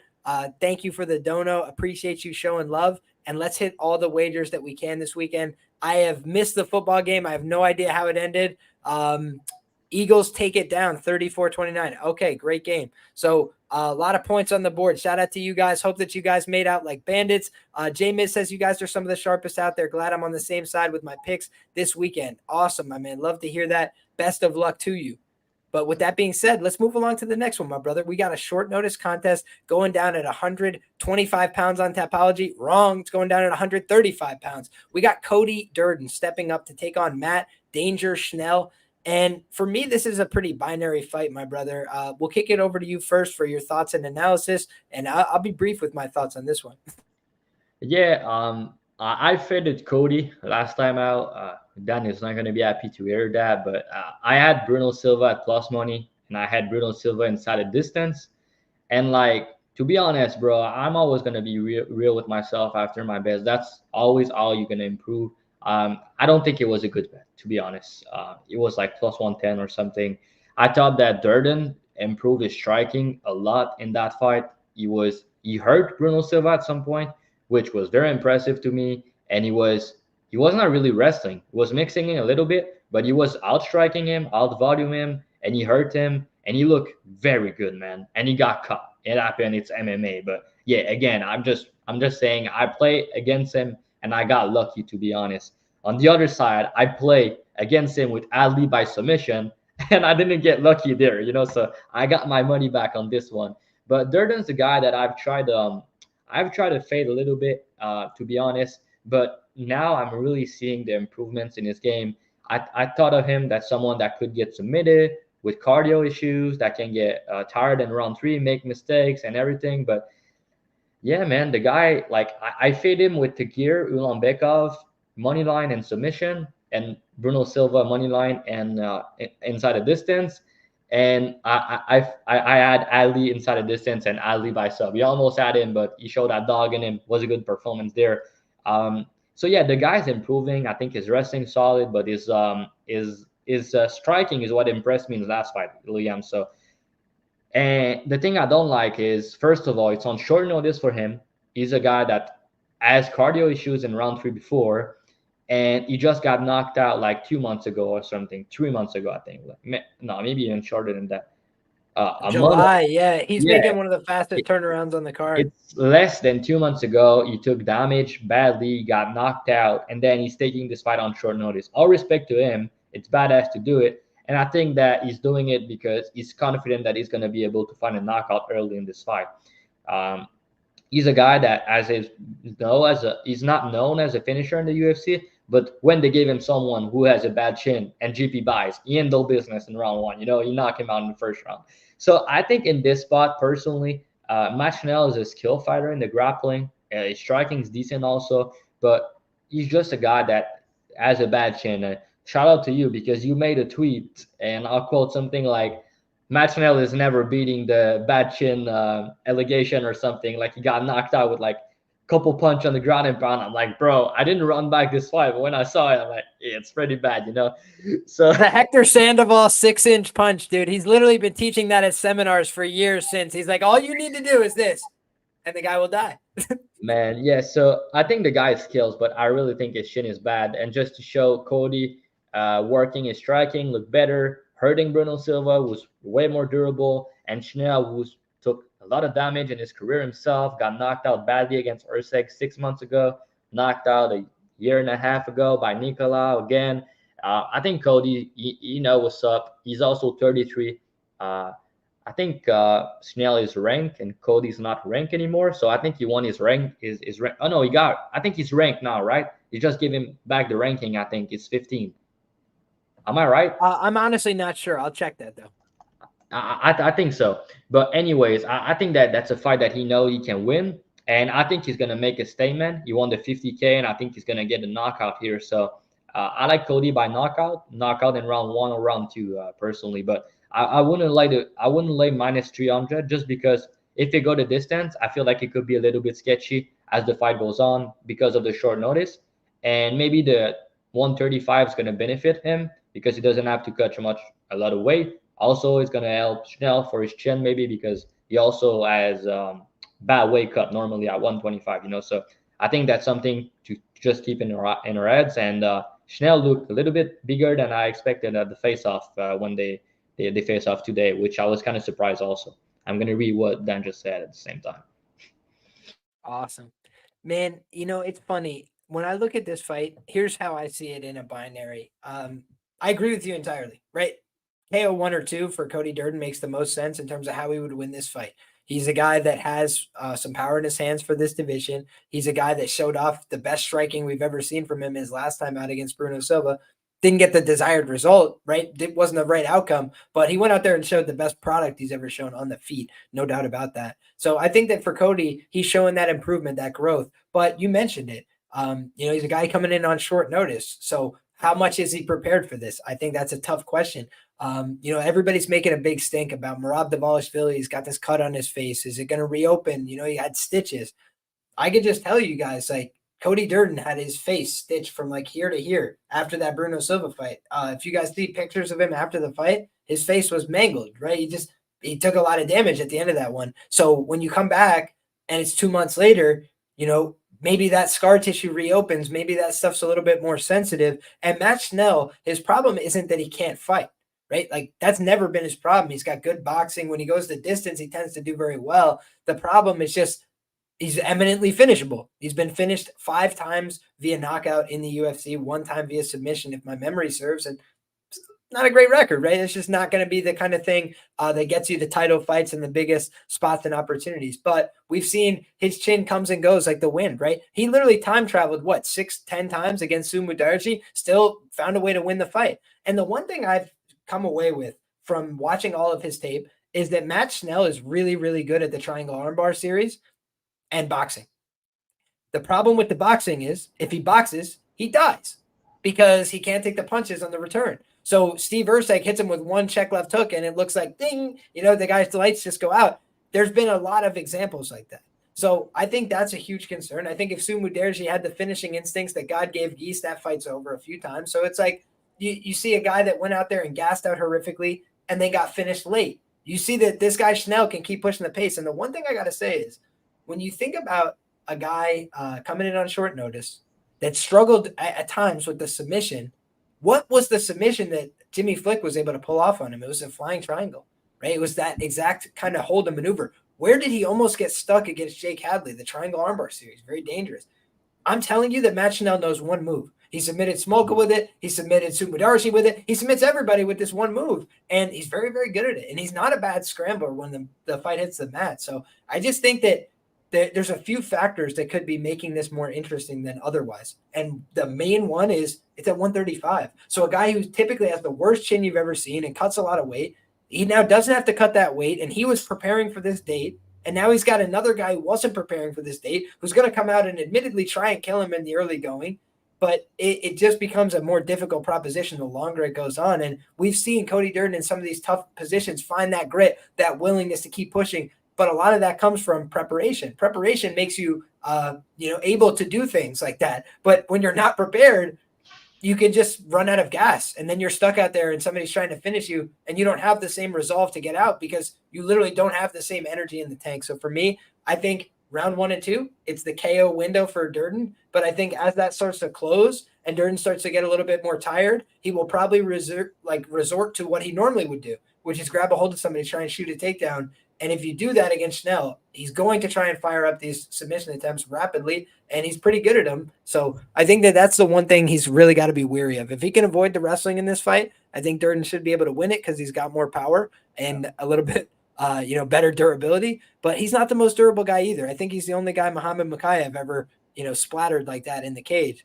So something to just keep in the back of our mind. Shout out to everybody who's rocking with us in the chat. Lexi says hello to me. Hello to our guy and the fans. So thank you so much to everybody who's rocking with us. Next up, my brother, we got Kyle Nelson, the monster, taking on Steve Mean Machine Garcia. And here's the difference, right? He's making the same quick turnaround from that July card that Cody Durden is, but he's coming off of a knockout win. He got his job done early, and he said, hey, I'm still around. I'm free. I'm in shape. Let's do it again. Let's see if we can run another one up. And we had Kyle Nelson supposed to take the biggest step up in his career, right? He's going to take on Calvin Kattar. Honestly, a huge opportunity for him. And unfortunately, he doesn't get that right now. He gets a tough matchup against the Mean Machine. He's not a favorite in this matchup. He's coming in as the underdog. But both these guys have shown a pretty good product at 145 pounds as far as I'm concerned. With Kyle Nelson, Crew Allen product, a guy that really struggled at lightweight. But he's normally had success in the early portions of his fights, then tailed off a little bit towards the end. I think that for Steve Garcia, he's a guy that he keeps the same pace, the same energy, I think, for the most part throughout. However, he burns pretty hot out the start and he creates wild, crazy fights. And sometimes that leads to him getting splattered, but most of the time it leads to him splattering somebody else, right? Some days you're the bug, some days you're the windshield. And most of the time, Steve Garcia, he's the one driving the car. But there's been a couple of times he got splattered in the UFC, and there's been a couple of times he got almost splattered, and it really scared me, right? Charlie Ontiveros is like a known product. You go out there, you shoot a takedown, you put the guy on the ground, and that's the end of the fight more often than not. And unfortunately, Steve let himself get axe kicked and, had blood gushing, and he was in a really bad spot before he ended up getting Charlie to the mat in that fight. He almost got finished. He was in really dire straits. So for me, I've always been skeptical of Steve, and he keeps proving me wrong. He keeps going out there and getting the wins. He stunned me when he knocked out Chase Hooper like that. I didn't see that coming a mile away. So hats off to him. He's got some good quality wins, but I do think the vulnerabilities are still there, and I think that when I look at a guy like Steve Garcia at a 65% indication, I'm always worried that the chin is going to rear its ugly head. And Kyle Nelson, he didn't deserve necessarily the stoppage last time, but I noted on Twitter, did he not do a lot of damage in a short period of time? I mean, he had the guy, dancing all over the octagon for like 2 minutes, and he still was, busting up his face and, doing a lot of real damage. So I feel like Kyle Nelson's coming into his own a little bit, but missing weight, hate that look, as a fan, and also just, trying to understand somebody's preparation coming into this. He's got his kids with him all week, and, it just seems like maybe his head might be in another spot. Steve Garcia is one of the most on guys when a fight starts that I've ever seen. He's just as violent as it gets from Jump Street, and he takes no prisoners, right? I thought he had Mel Costa submitted. He didn't let him have a chance to wake up before he started pounding him with elbows, bro. He's a sick man. But when you're backing a cage fighter, there's worse guys to back than the sadistic murderer. So I think that's Steve Garcia when he gets that into the cage, and I think he's probably going to get the finish here, but I think it's going to be dicey moments early. Kyle Nelson comes out ready to go for 6.5, 7 minutes against almost everybody. But if you can extend it, he got one punch knocked out by Billy Quarantillo, not the heaviest handed guy you've ever seen. And I think that that's something that could always rear its ugly head. I don't know how this would play out in the grappling. I think Nelson's good early, but I just don't know if he can keep that kind of pace going if it gets dicey, at any point. So I think he's a very strong physical guy at 145. That's his asset, but that cost is he can't make the weight. And then it does sap his cardio a little bit. So he's getting these ho-hum decisions over middling guys in the division. And meanwhile, Steve Garcia is on a 4-fight knockout streak, every one of them in the first 1 or 2 rounds. So I think that this is a spot where somebody's probably going to get violently smashed here. But it's a fun scrap, man. I'm glad they put this one together, and on short notice, can't ask for much more. What do you think, brother? Yeah, I'll be straight up, Liam. I don't have a good read on this one. I'm not sure, just because Garcia's fights are so volatile. He's not someone I want to put my money on at almost minus 200. I think he's gonna win, probably by knockout, probably early. But Nelson is tough. He has power himself, and just the fact that he has power and he's decent early himself make me worry betting Garcia, because Garcia has a bad chin. He can get caught. He's super volatile, and like you said, quick turnaround for him. Also, it's also a big weight cut for him at 145. So doing back-to-back in a less amount of time is not good, I think. So, yeah, he's a guy that... And he actually made the weight, even though he's the one on short notice. Exactly. I was thinking that he will be the one missing, because he had some trouble in the past making it, remember? So he fought at lightweight before and everything. But, yeah, I think the guy is super powerful. I think you favor him as the fight goes on also, even if he's the one on short notice.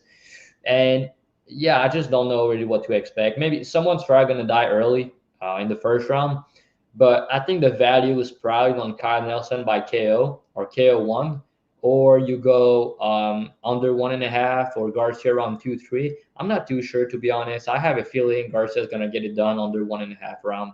Probably by KO. I know some people like the sub. I could see it as the fight goes on. Maybe it's some big ass numbers, but I really do favor a KO for Garcia here. But I don't have a strong read on it personally. I feel the same way, man. Because if I bet Garcia or something, and then he goes out there and gets splattered by Kyle Nelson, I'd feel really stupid, right? And Kyle Nelson has shown he's a prolific underdog in these last couple of fights. Yeah. However, you saw that those were really thin margins, right? And I do think that Steve, he's 5-2 in the UFC. Eventually you just got to be like, all right, this guy's pretty damn good. Nothing to sneeze at, certainly. But it's not like he's out there, blowing guys out of the water. Oh my God. It was so clear in hindsight, because I mentioned the Ontiveros fight. He was like minus 300, and he's literally doing the salsa with blood gushing all over his face in the first 90 seconds. So it's just like, you can't see those visuals and go, yeah, this guy's a lock to go cover, these big favorite prices every time out. And to your point, the things that people don't always take account of, making a quick turnaround, cutting the weight again against a guy like Kyle Nelson. I'm going to say something that most people don't say.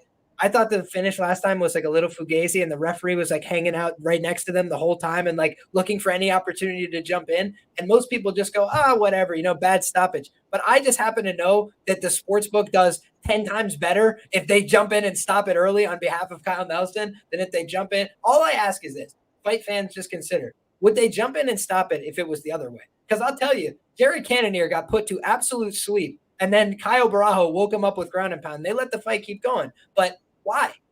I don't know. You tell me. But the standards are always changing. And in that fight, it's like a borderline stoppage where nobody goes down, nobody hits the deck. I acknowledged you right off the rip how much damage there was done. But you just look at that fact and it's like, is it about fighter safety or is it about something else? And Gary Copeland was there. Like his job depended on getting in between if there was a moment of opportunity. He's like hanging right behind him and then jumps in the first second he wobbles. It was crazy, man.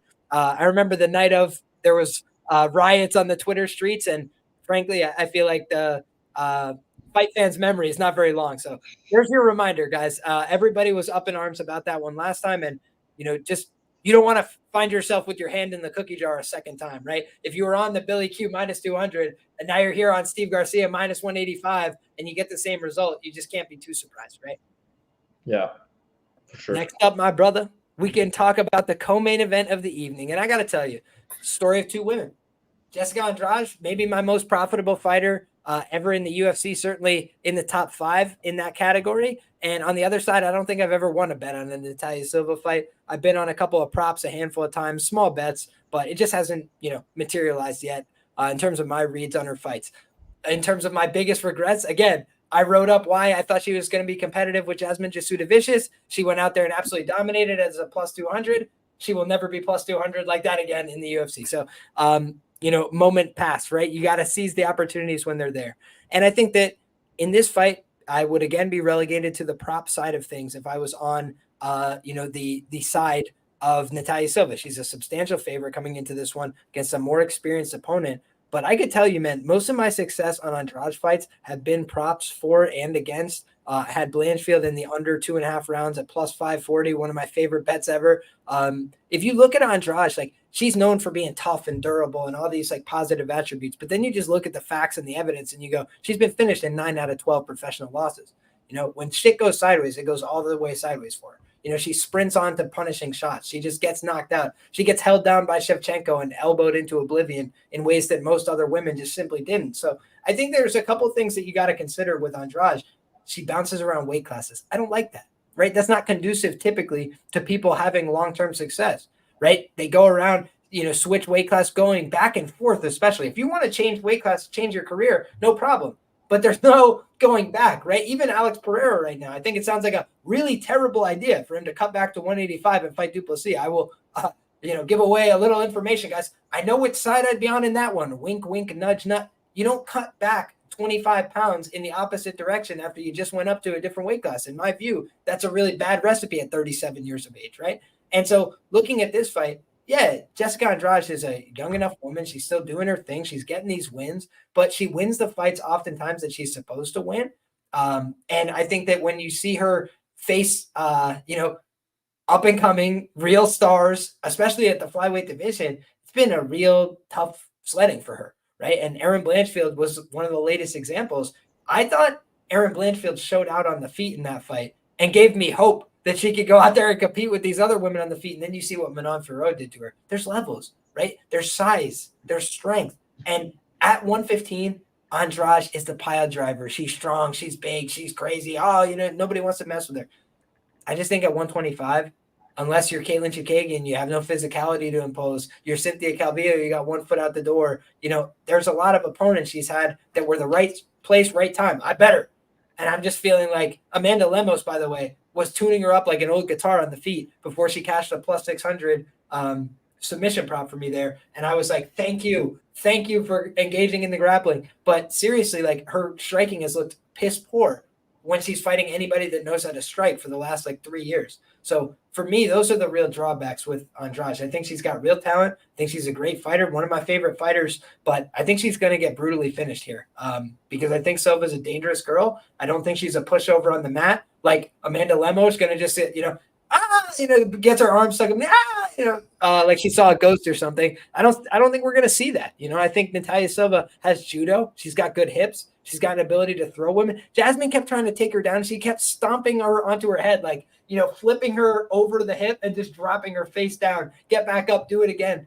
I think that this girl, Natalia Silva, has the ground game, that it's not going to be a pushover for Andrade to take it there. And then I think on the feet, it's just a question of Andrade doesn't really have much defense. She moves her head, right? But when she actually wants to commit to offense, she gets frustrated, she gets impatient, and she sprints after you, throwing shots like this with her chin straight up in the air. And what is Natalia Silva good at in terms of her striking? She counter strikes very well, and she finds a way to kick people in their body and their head very hard. And I just think that Jessica Andrade right now is fighting for money. I think you could tell if you read between the lines of her interviews and the things she says, she's been screwed out of a ton of money. So, yeah, I don't think she's going to go out there and throw it. I don't think she's going to go out there and not try to win, but I don't think she cares whether she wins or loses. I think Natalia Silva wants to progress her career and move towards a title, and she's hungry and young and wants that. Jessica Andrade knows I'm 2 fights away from a title fight at any point in my career. I can always shift the deck and go to a new weight class and blame it on that. But ultimately, I need the money right now. So put the money in the bag and I'll fucking do the JOB. And I think that's what she's going to do, honestly. How about you, brother? Yeah, honestly, you make a ton of good points about the way she gets frustrated when she fights. That's spot on. I was watching tape. First of all, I'm very high on Silva. I bet on her at plus 2xx against Jasmine back in the day. I didn't expect her to look that good, but after that fight, I was like, all right, like she's super legit. The takedown defense, the scramble, the way she was getting takedown, the way she was piecing her up on the feet. And let me tell you something, Jasmine is a tough girl because the shot she eat in that fight would have put a lot of girl out, right? Another thing I've noticed, what these girls have in common in the UFC, Jasmine, Andre Ali, and Araujo. A lot of experience in the UFC, but never been finished in the UFC in all of their fights. A lot of fights, right? So when she fought other girls that has been finished before or not as high level, she finished them, right? I think she's a very good finisher, but Andrade, on the other hand, like you said, just because the way she fight, she's willing to put herself in danger in order to cause chaos, which sometimes she can look a little bit good on the outside with the leg kicks and everything, but when she rush in and she get pieced up a little bit too much, she's doing this and she's rushing in, and then that's why I think a girl like Silva, who has such good footwork, such good side-to-side movement, and good counter striking, is going to be able to capitalize with the straight shot down the pipe, with even a head kick at distance, because the fight in the striking department at distance, I don't think it's close. I think it's night and day. I don't think it's a close fight. I don't think Andrade's going to have success with any wrestling or grappling. I think Silva takedown defense and balance is elite. And like I said, at distance, it's not close. Where I'm a little bit worried is in the pocket. She could get clipped a little bit. She has that chin up in the air a little bit. And Andrade has power. She's known for that. She's a good finisher for a woman. But like you said, I don't like the narrative aspect on her side. The girl has basically a title shot or almost a title shot at 115 pounds. She's one win away or to have a title shot. Beat the piss off Dern and then beat Rodriguez. And then she move up at 125 the fight after. Like, what's going on against the top prospect? Like you said, the talk about the money and everything, I do agree with that. I think it makes sense.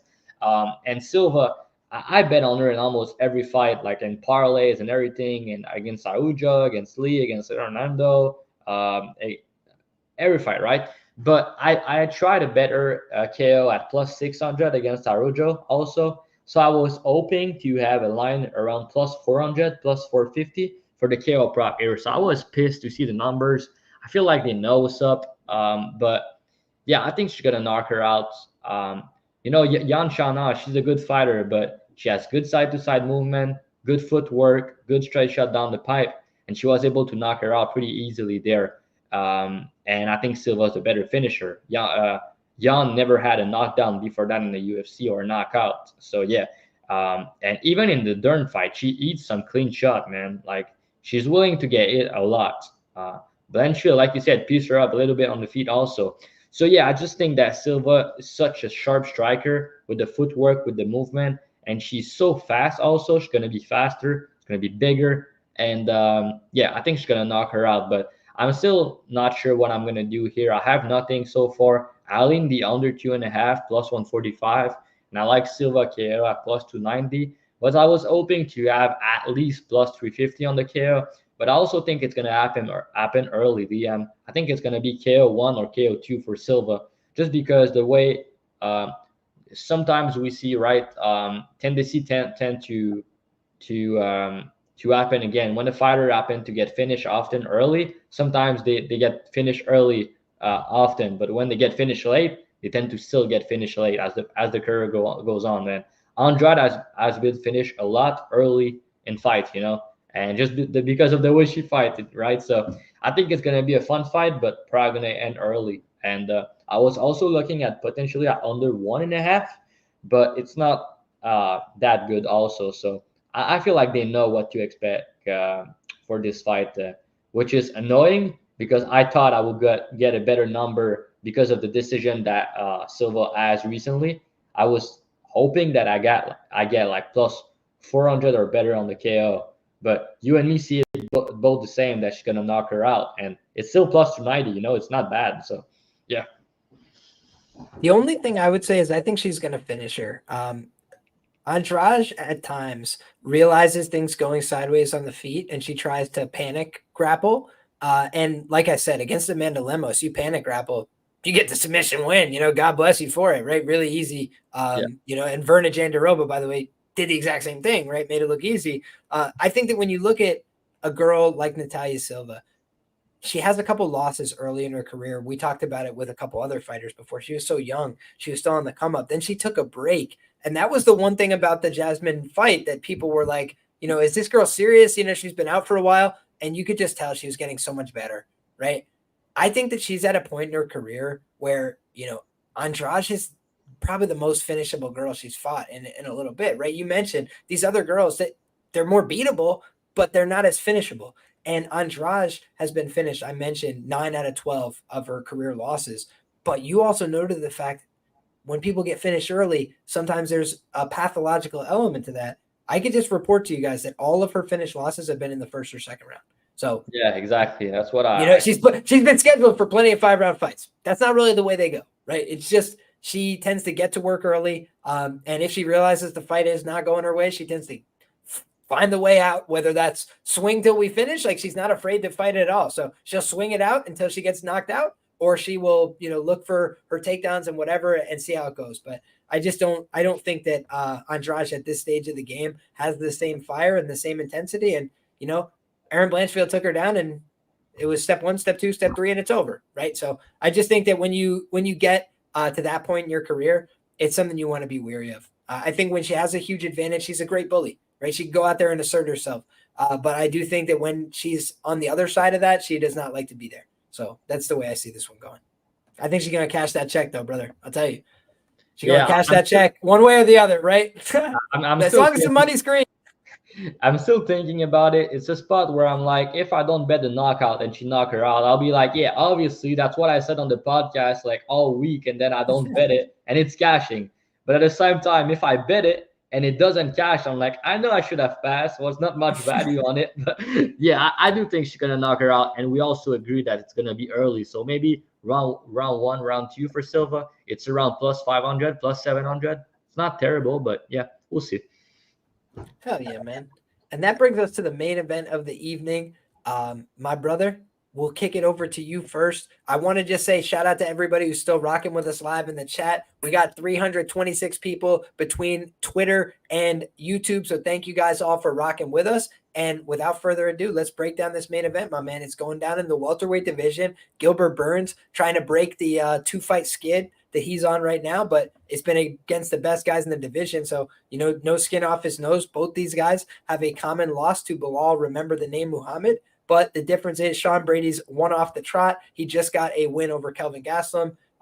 Very dominant win, but albeit, a much different quality of grappler. So I'm curious what your thoughts are on this one, my man. Yeah, I mean, I bet Brady. I'd pick him against Gastelum when everybody hated him because of the Bilal fight. And I bet Bilal plus money against him the fight before, That's and betting, it's important sometimes to like you buy low and you sell high type of shit, I think it's important. And now people are back on the Brady train. They're like, all right, my next 2XX, next fight. But difference is Gastelum, someone that can be exposed on the ground, and a guy like Brady, who's super strong, good grappler. I thought that he would be able to win pretty easily against Gastelum, And Gastelum was also moving down weight class, everything. So yeah, I like Brady a lot, but he was minus 110. That was like a very good price. Here against Burns, I think it's a way harder matchup for him. And I think that I also said that, yeah, Dan, I know you made a ton of money on Bilal. I fucked up. I bet Leon Edwards. I thought that he would get it done. I switched my mind on this one. Like before the podcast, before the bets, everything. I thought Bilal will win the fight. I had a feeling about it, and then I switched my mind. I thought Edwards probably gonna knock him out because of the way the first fight went. But yeah, I was so wrong. He looked very good. Anyways, you have a guy to go back about to talk about Bilal Burns. He had an injury right in that fight. Liam, was it after the first round against Bilal? You're muted, brother. Hello. Yeah, I hear you. Oh, okay. He shot a takedown, and then basically Bilal hit him with a knee as he like entered, and then like hip down. So he, it's something where he basically like injured him. Like he hit him with the knee and then just like hip down really hard, and the other shoulder is what landed really hard for Gilbert. I don't think he could move his arm the same the rest of the fight. Yeah. So it's like another scenario where we have two on this card. That's kind of funny. But yeah, Burns still managed to find a way to go 5 rounds despite like having to fight 4 rounds with basically one arm against Bilal. He lost the fight, right? I think he lost 4-1.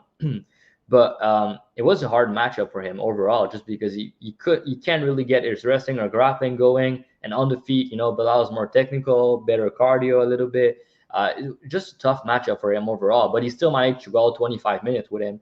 But Brady, on the other end, he got broken against Bilal. And, Bilal uses pace and pressure, but he doesn't really finish people. He's just not known for that. But in this fight, he was able to. Brady looked good in round one, but he got broken in that fight after that. But I look into this fight and I'm like, okay, so career trajectory is on the side of Brady. The young is on the side of Brady. But outside of that, where is Brady better than Burns? And I don't really know, to be honest. His wrestling might be a little bit better. I guess he has some tough time upside. But now I'm like, the fight's a 5 rounders, which is a big difference for me. I'm not sure Brady's going to be able to finish Burns. So with that being the case, in the 3 rounders, it make a big difference for me because I think Brady has bad cardio. Chiesa round 3 was a terrible look, for example, but he's a guy that is known to slow down and fight, especially when the fight gets hard. So in the 5 rounders, I think it's bad for his style and for him in general. And Burns, we see him go 5 rounds a couple times, look good in 5 rounds fight, and his cardio is good in general. So I'm not worried about him for that. So I think he has the better cardio. I think the 5 rounds favor him, and I think he's the better striker, much better striker. I think he has more power than Brady, and I think he's more likely to hurt Brady. I know Burns has a kind of a bad chin, he can get hurt by jabs and stuff like that, but I don't really think Brady's going to hurt him. It could happen, but I don't think it's super likely. And then on the ground, I think Brady could land takedowns here, but I don't think he's going to submit Burns. He doesn't have like nasty ground and pound on top, and it's like, is he just going to ride Burns for a lot of time? We have not really seen people try to take Burns down because of his BJJ is so high level, people don't want to go there with him. Maybe Brady will be comfortable on top, but I don't think he's just going to hold him down for 25 minutes. It's just not going to happen. And then as the fight goes on, I think he's going to gas out if he doesn't finish early. And I think it's going to favor Burns over 5 rounds. And I think Burns could knock him out in any time, to be honest. So I gave more finishing upside to Burns. I think the 5 rounds is better for him. I think they could both win a decision. And Burns has been fighting the better people recently.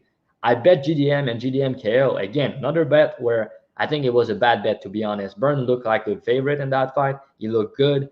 His striking looked pretty good, but he got caught with a knee. It happened, it's part of the game. He's now 38. I don't think he looked washed in his last fight. I think he looked good against GDM. So it's only 5 months difference. He's in good shape. And Brady, last fight was 9 months ago. You know, he's 31. Like I said, the age is better for him. Career trajectory is on his side. But yeah, give me the guy who's the better striker, who has more power, who has better cardio, who fought the better people, who has more upside overall in this matchup at what, plus 155. So yeah, for me, I like Burns quite a bit here. I think the line should be closer to a pick him, because if you consider all the career trajectory, the age, and everything, like I said, you need to factor that into the line. Because without that, if they're both 32, if the fight happened 3 years ago when was in his prime, I think Burns is like minus 175 here. But now, considering all that, I think it should be closer to 50-50. But I slightly lean Burns. But the market's saying it's minus 180, minus 190 on the Brady side, which I just disagree on. That's where at the end of the day, yeah, we got to have a good read on the fight, but we also got to pick, where the value is and trying to find an angle with it, because Brady might win, but I'm really not confident that he's going to look the price that he is right now. And I think Burns decided the number. But you are the grappler over here, so I think it's probably a fascinating matchup for you in the grappling department. And you're probably excited to see if you play out on the ground and what's going to happen there. Hell yeah, brother. I should just shout out real quick to all of my Section 9 brethren, a bunch of Minisync boys out there teaching the world how to wrestle at the U20s. And, I'm coming from jiu-jitsu class myself, right? I got to just disclose my biases up front. I'm Team Renzo Gracie, Daniel Gracie, right? One of the Gracie family members used to train and corner a lot of these guys from the Philly area. And he's come in and taught at my gym for seminars and stuff like that, right? So I have an affinity for the gym. I have an affinity for the team. My coach has nothing but respect and admiration for Daniel Gracie, Marquez MMA, everything that they're doing. So, we have a lot of respect for those guys. East Coast guys, Beast Coast, stand up. We love and respect that. In addition, right, here's my other biases. I'm Irish as shit, right? I can show you guys my mouthpiece. I got 3 things on it, okay? It's an Irish flag, it's an American flag, and a Renzo Gracie logo. We keep it simple around here. We're not trying to represent everything and be everything to everybody. I'm a simple man, American original, but I got Irish roots all the way down. So when you look, it's like, for me, grit and guillotine, the Irish American way, I model a lot of my grappling after a guy like Sean Brady. I do think he has a kind of what I would call new school approach to grappling. Gilbert Burns is a great grappler, and I've gave him a ton of credit this week. If you go back and watch the Khamzat Chimaev fight, I think that's the one where you just have to fucking clap for the guy, slow clap for Gilbert Burns, because Chimaev took him down a handful of times and was like, yo, I don't need to deal with this shit. Let's just stand back up. I'd rather do that instead, because Gilbert, throws up threats off his back. He's very dangerous. And the other thing is Khamzat's kind of long, right? He's got long arms and things like that. And when you start mixing it up with guys that are short and compact like Burns on the ground, he's going to look for that armbar. He's going to look to extend you. And you saw Khamzat was kind of in that guard for a second. And he was like, yo, fuck this. And he just stood up out of it, right? But I do think this is a fight where I have a clear idea in my mind who will win if it's a striking-based fight. And that, I think, is Gilbert Burns, because he's a more effective striker, and I think he's a little bit more confident on the feet. But I think if this fight plays out on the ground, this is my unconventional opinion, I think Sean Brady will win the fight if it plays out on the ground after rewatching the footage. And there's a few reasons why. Number one, I'm not so confident in that I'm like, go take the minus 185 to the bank. Certainly not that, right? I haven't parted ways with my money. But when I'm looking at the grappling sequencing, a guy like Sean Brady, he's very simple with what he does, right? He tries to be very energy efficient. And when I showed that takedown, if you guys haven't seen it, I posted a video. It's very short. You guys can go look at it, how he sets up a lot of his takedowns. Don't judge the overhand, okay? I'm not a striker. But when I'll tell you, it's like this guy closes down the distance, and in the apex, he's going to look to press you against the fence. And once he gets you there, he's going to try and pick you up. And he's very strong, right? So he grabs a hold of people, turns them sideways, takes them down, and then he just puts you in this cycle. And the cycle is what I'll call where Kelvin Gastelum just went to die in that fight, right? And Kelvin is a guy that can wrestle and scramble, and, he can do a little bit of that. But the way you can break him down is either be really clever with your submissions. Jack Hermanson just throws up a heel hook. He's never seen a heel hook before. He was like, thanks anyways, I'm out of here. But then when you see the other times he's been beaten in the grappling, Chris Weidman is fucking huge, right? And Chris Weidman had to keep taking him down and keep wearing him out and keep pulling him back and keep making him work. And then eventually Kelvin was like, yo, fuck all this. Because it's hard to choke a guy like that. But the way you do it is you keep manipulating him, pulling him forward, backwards, make him think there's nowhere safe I can go. And then as soon as he starts trying to do all this and block off the head and block off then you squeeze the head and the arm together, right? And that's how you can get the tap. And I think that when you saw Sean Brady in that fight with Kelvin, there was one moment that's really impactful and important, I think, which is he's on the back and Kelvin gets out, right? Like it's very early in the fight, I think 2.5 minutes in, and it looked like the fight might be over right there, right? He's on the back. He's got Kelvin looking up at the lights. And then all of a sudden, Kelvin rolls, rotates, gets back up to the feet. And I think if that was undefeated Sean Brady would have fallen apart. Like I think he probably would have just started to mentally collapse in on himself because he puts a ton of pressure on himself to go out there and perform. And I had the same concerns as you did about the Michael Chiesa fight because Michael Chiesa should never be outstriking you if you want to be a serious fighter, at this point in your career, right? When I looked at that fight though, I say to myself, this is a guy who's fighting like this. He's fighting like Jose Aldo, but with none of like the pre-built defensive reactions. Jose Aldo used to be like fighting like he was on a live wire. And that's why he would gas out against Max Holloway. It's all feints, right? And when you're trying to be all on at all times and everything's torque and tense, you just can't do that. But what happened when Brady was able to just realize, I could just keep taking this guy down. And once I get him back down, it's back in my office. And then I'm in control of the fight. And he felt very comfortable. He looked very fresh, I thought, in round 3 and absolutely just had his way with it. And so I think Kelvin is a little embarrassing, right? Like just like 10 different ways you want to slice that comment. It's all true. But when you look at this matchup, I'm like, Gilbert's 38 years of age. He was his best as a grappler in the lightweight division, right? But now by necessity, he's at 170 because he couldn't keep cutting that weight. You have examples like Michel Prazeres. He took him down like 6 times. He just kept going, pushing into his face, getting a hold of him, grabbing him. And what is Michel Prazeres? Fucking little tank. That's it. He's just strong as shit. He was probably juiced to the absolute tits in that fight. But there's another thing, which is I tweeted a long time ago. Like I want to say, 2 or 3 years ago, Gilbert Burns, there's one thing that keeps coming up in his notes, which is every time he gets to the 3rd round, it's a disaster, right? Like, and I had went back in my notes and like this fight, that fight, he'd win 29-28, but by round 3, shit was going dicey for him, right? And we just saw another example of it against Jack because he was fighting the fucking perfect fight. But I had a weird feeling before that fight that things were just going to fall apart for Gilbert, even if he was having success. And that's what happened. Think about the Kamaru Usman fight. Dude, he was having the best fucking fight anybody's ever had against Kamaru for the first 4.5 minutes. And he's a victim of his own success. He's like mentally falling in on himself after that. And that was for me the things that were concerning because Gilbert has all the skills and the talent, right? He could go beat anybody. And I think on the feet is his best chance to win. If he keeps his fight on the feet, sprawl, brawl, keep it upright, he can knock out Sean Brady because he's a better power hitter, in my opinion, than Bilal Muhammad. And Bilal Muhammad busted him up because whether you think it was an early stoppage or, whatever you want to say, it's just like he wasn't really answering with shots and he was getting beat up. But the other thing I will note is Sean Brady was over there in Abu Dhabi, right? Trevor Peek was in Abu Dhabi fighting Muhammad Yahya. He might be the only guy to ever get over on a Muhammad over there. I'm telling you, you go back and look at the list. Muhammad Naimov against Nathaniel Wood, one of my favorite bets of all time. I had learned my lesson. I was like, I'm never fading a Muhammad in the desert. I've learned my lesson. And I'm telling you, man, when I saw, that fight, I learned a lesson. I was like, man, I was too biased towards Brady coming into this because if he couldn't get the takedowns, I should have known he's up shit's creek without a paddle. That's probably still the case. But in this fight, I do not think Gilbert has the same takedown defense as Bilal Muhammad. Dude, Bilal is a fucking iron fence against takedowns at this point in his career. He's had so many people attempt them. If you look, there's a comparative opponent you could actually go side by side, which is Damian Maia. And Damian Maia tried to take down Bilal like it was going out of business. That was the only thing he could do to him. He just couldn't get anything going, right? Bilal knows how to separate, disengage, not let you get that going. Meanwhile, Gilbert was underneath getting fully mounted in the first round by a 41-year-old. And then thankfully for him, he was able to scramble. He was able to roll, get back up to his feet. But the thing about that fight that was concerning for me is Damian is all about the jiu-jitsu.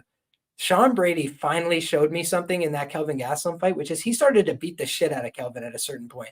And you had said the ground and pound was something I didn't see from Sean enough in his previous fights. Dude, he got on top of Kelvin a few times and was like grabbing his wrists, just like I said about Isaac Bulgarian, and beating him in with elbows until Kelvin was like, you know what, maybe I should give up my back. Maybe I should get out of here. And that's the kind of thing that in the first 2 rounds, you go out there and you try and submit Gilbert Burns, good fucking luck. Bring a lunch, right? But if you can keep Gilbert grappling where he feels a little bit comfortable at first, I could just tell you, man, age is real, right?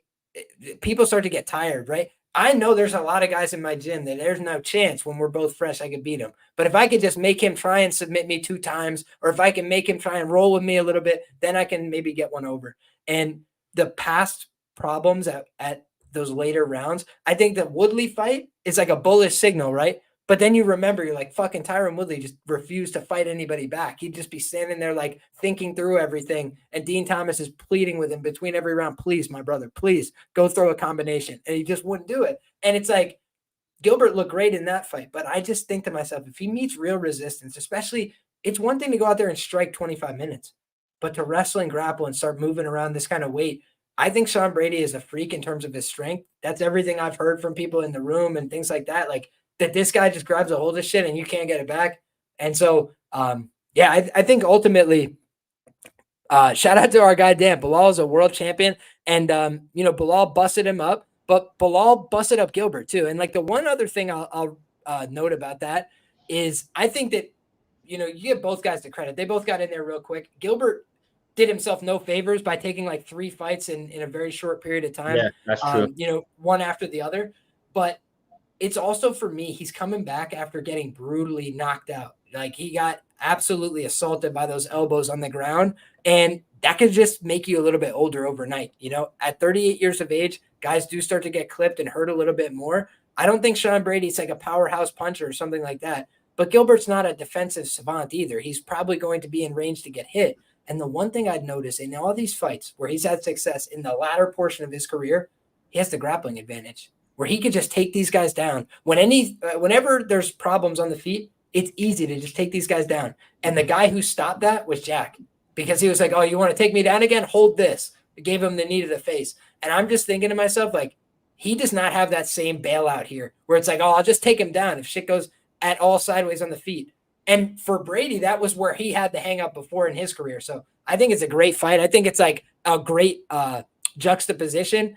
But for me, the younger guy who now has that weight off his shoulders of being undefeated, ultimately, I have to write up a prediction for all these fights, right? And so that's the way I ended up going. Unconventional take, Sean Brady by submission in rounds 3, 4, or 5. I just think eventually he's going to break down Gilbert, and I think his top pressure is different. So I think that if it plays out on the feet, he's probably up Schitt's Creek without a paddle for the most part. But I think that if it plays out on the ground, I trust Sean Brady and the new school of jiu-jitsu to have a little more success as the fight goes later. So there it is, my man. I think you made a great case for Gilbert as an underdog. And all week before I watched the tape, that's where I was thinking I was going to. But I just feel I could see the grappling path that I didn't see before. I said on my first look this week, I was like, what is he going to do? Fucking get on top of him, try and take him down? And I was like, yeah. And that's what he said in his interview. He's like, listen, I respect him. I think he's a great fighter, but I'm going to go out there and try and get on top of him. And I was like, that seems like the game plan here. Because if he goes out there to fucking strike with him, it's going to be a difficult night at the office. But if he goes out there and says, hey, let's grapple until one of us gets tired, I do think he can be very comfortable in that kind of fight. Well, there you have it, my brother. I want to say thank you very much for being here. Thank you so much for your time on a Friday night, coming in late for the Night Owls. Anything that you have to plug, anything that you want to get off your chest, anything that you've got to say, my brother, the floor is yours.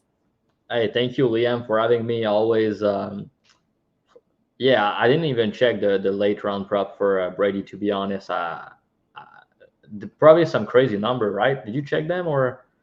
I had looked earlier in the day, and yeah, I thought that the numbers were wide. I thought that the number on the sub itself was pretty wide. It's like 10-1, and I get it. Gilbert's never been submitted before, but I would also just pose back to people like, who's the best guy he's gone with on the ground, lately? And I think people would come up lacking for a great answer there in terms of a submission threat. So yeah, I mean, it opened plus 5,000 or something on FanDuel for sub 5. It's plus 7. I don't even know how to say it. 7,500 now for the wow. sub. If you watch the numbers, they've gone up on FanDuel actually since what they opened it. So the numbers going up for you. I mean, if it happened, I will be kind of surprised. But I do agree that Burns, I thought that it was a little bit tricky because people don't want to go in the ground with him. So it's kind of hard to know what's going to happen if Brady get on top, So that was my worry also, and the age and everything. But yeah, thanks for having me, bro. It was always a pleasure. Always a pleasure. We're gonna need to do some more podcasts together. Always fun to discuss fights. I hope we both catch this week. And yeah, you can find me on Twitter. It's Drivy_. You can find my Dub Club where I post all my bets, all my breakdowns. Having a good year, plus 66 units this year, which is crazy good. On the way to 100. That's where I want to go. So yeah, if you want to listen to, if you appreciate the breakdowns that I've given everything, I have my own podcast. It's Beat the Line Broadcast on YouTube and on Twitter. We do a podcast every week, so you can follow us there on YouTube. And yeah, man, I hope we both cash this week, Liam. We disagree on 2 or 3 fights, I think, but on all the others, I think we had some similar reads. So yeah, man, it's gonna be a good week and actually a fun card, like we discussed earlier. Even if it's only a fight night, some good matchup here, in my opinion, some bangers. Hell yeah, man. Every fight either has some kind of stakes, or it's an action fight, or it's got a great betting angle. Like, there's something you could get out of every fight, I feel, on this card. So hopefully we find the right spots to take advantage of. And whether you guys are with us or against us, appreciate you guys all taking the time. So thank you all very much for watching the show, tuning in. If you guys want more from our great guests, it's all down in the description box below. The information that you're going to need is right below this video. So make sure you show love. Also, like he said, go show love to his show. Beat the lines, guys. Make sure that you're beating the lines. Very sharp show, putting out a lot of winners. So, a great show to show love and support to. If you guys want to show love and support to me, go ahead and drop a like on this video. Get subscribed to the channel. You can look for all my information as well in the description box down below. And until next time, come back and we're having all the same fun again. God bless you guys. Talk soon for Contender Series. Make sure that you're back. We got Contender Series on Tuesday, so plenty more fights down the horizon. Thanks, guys.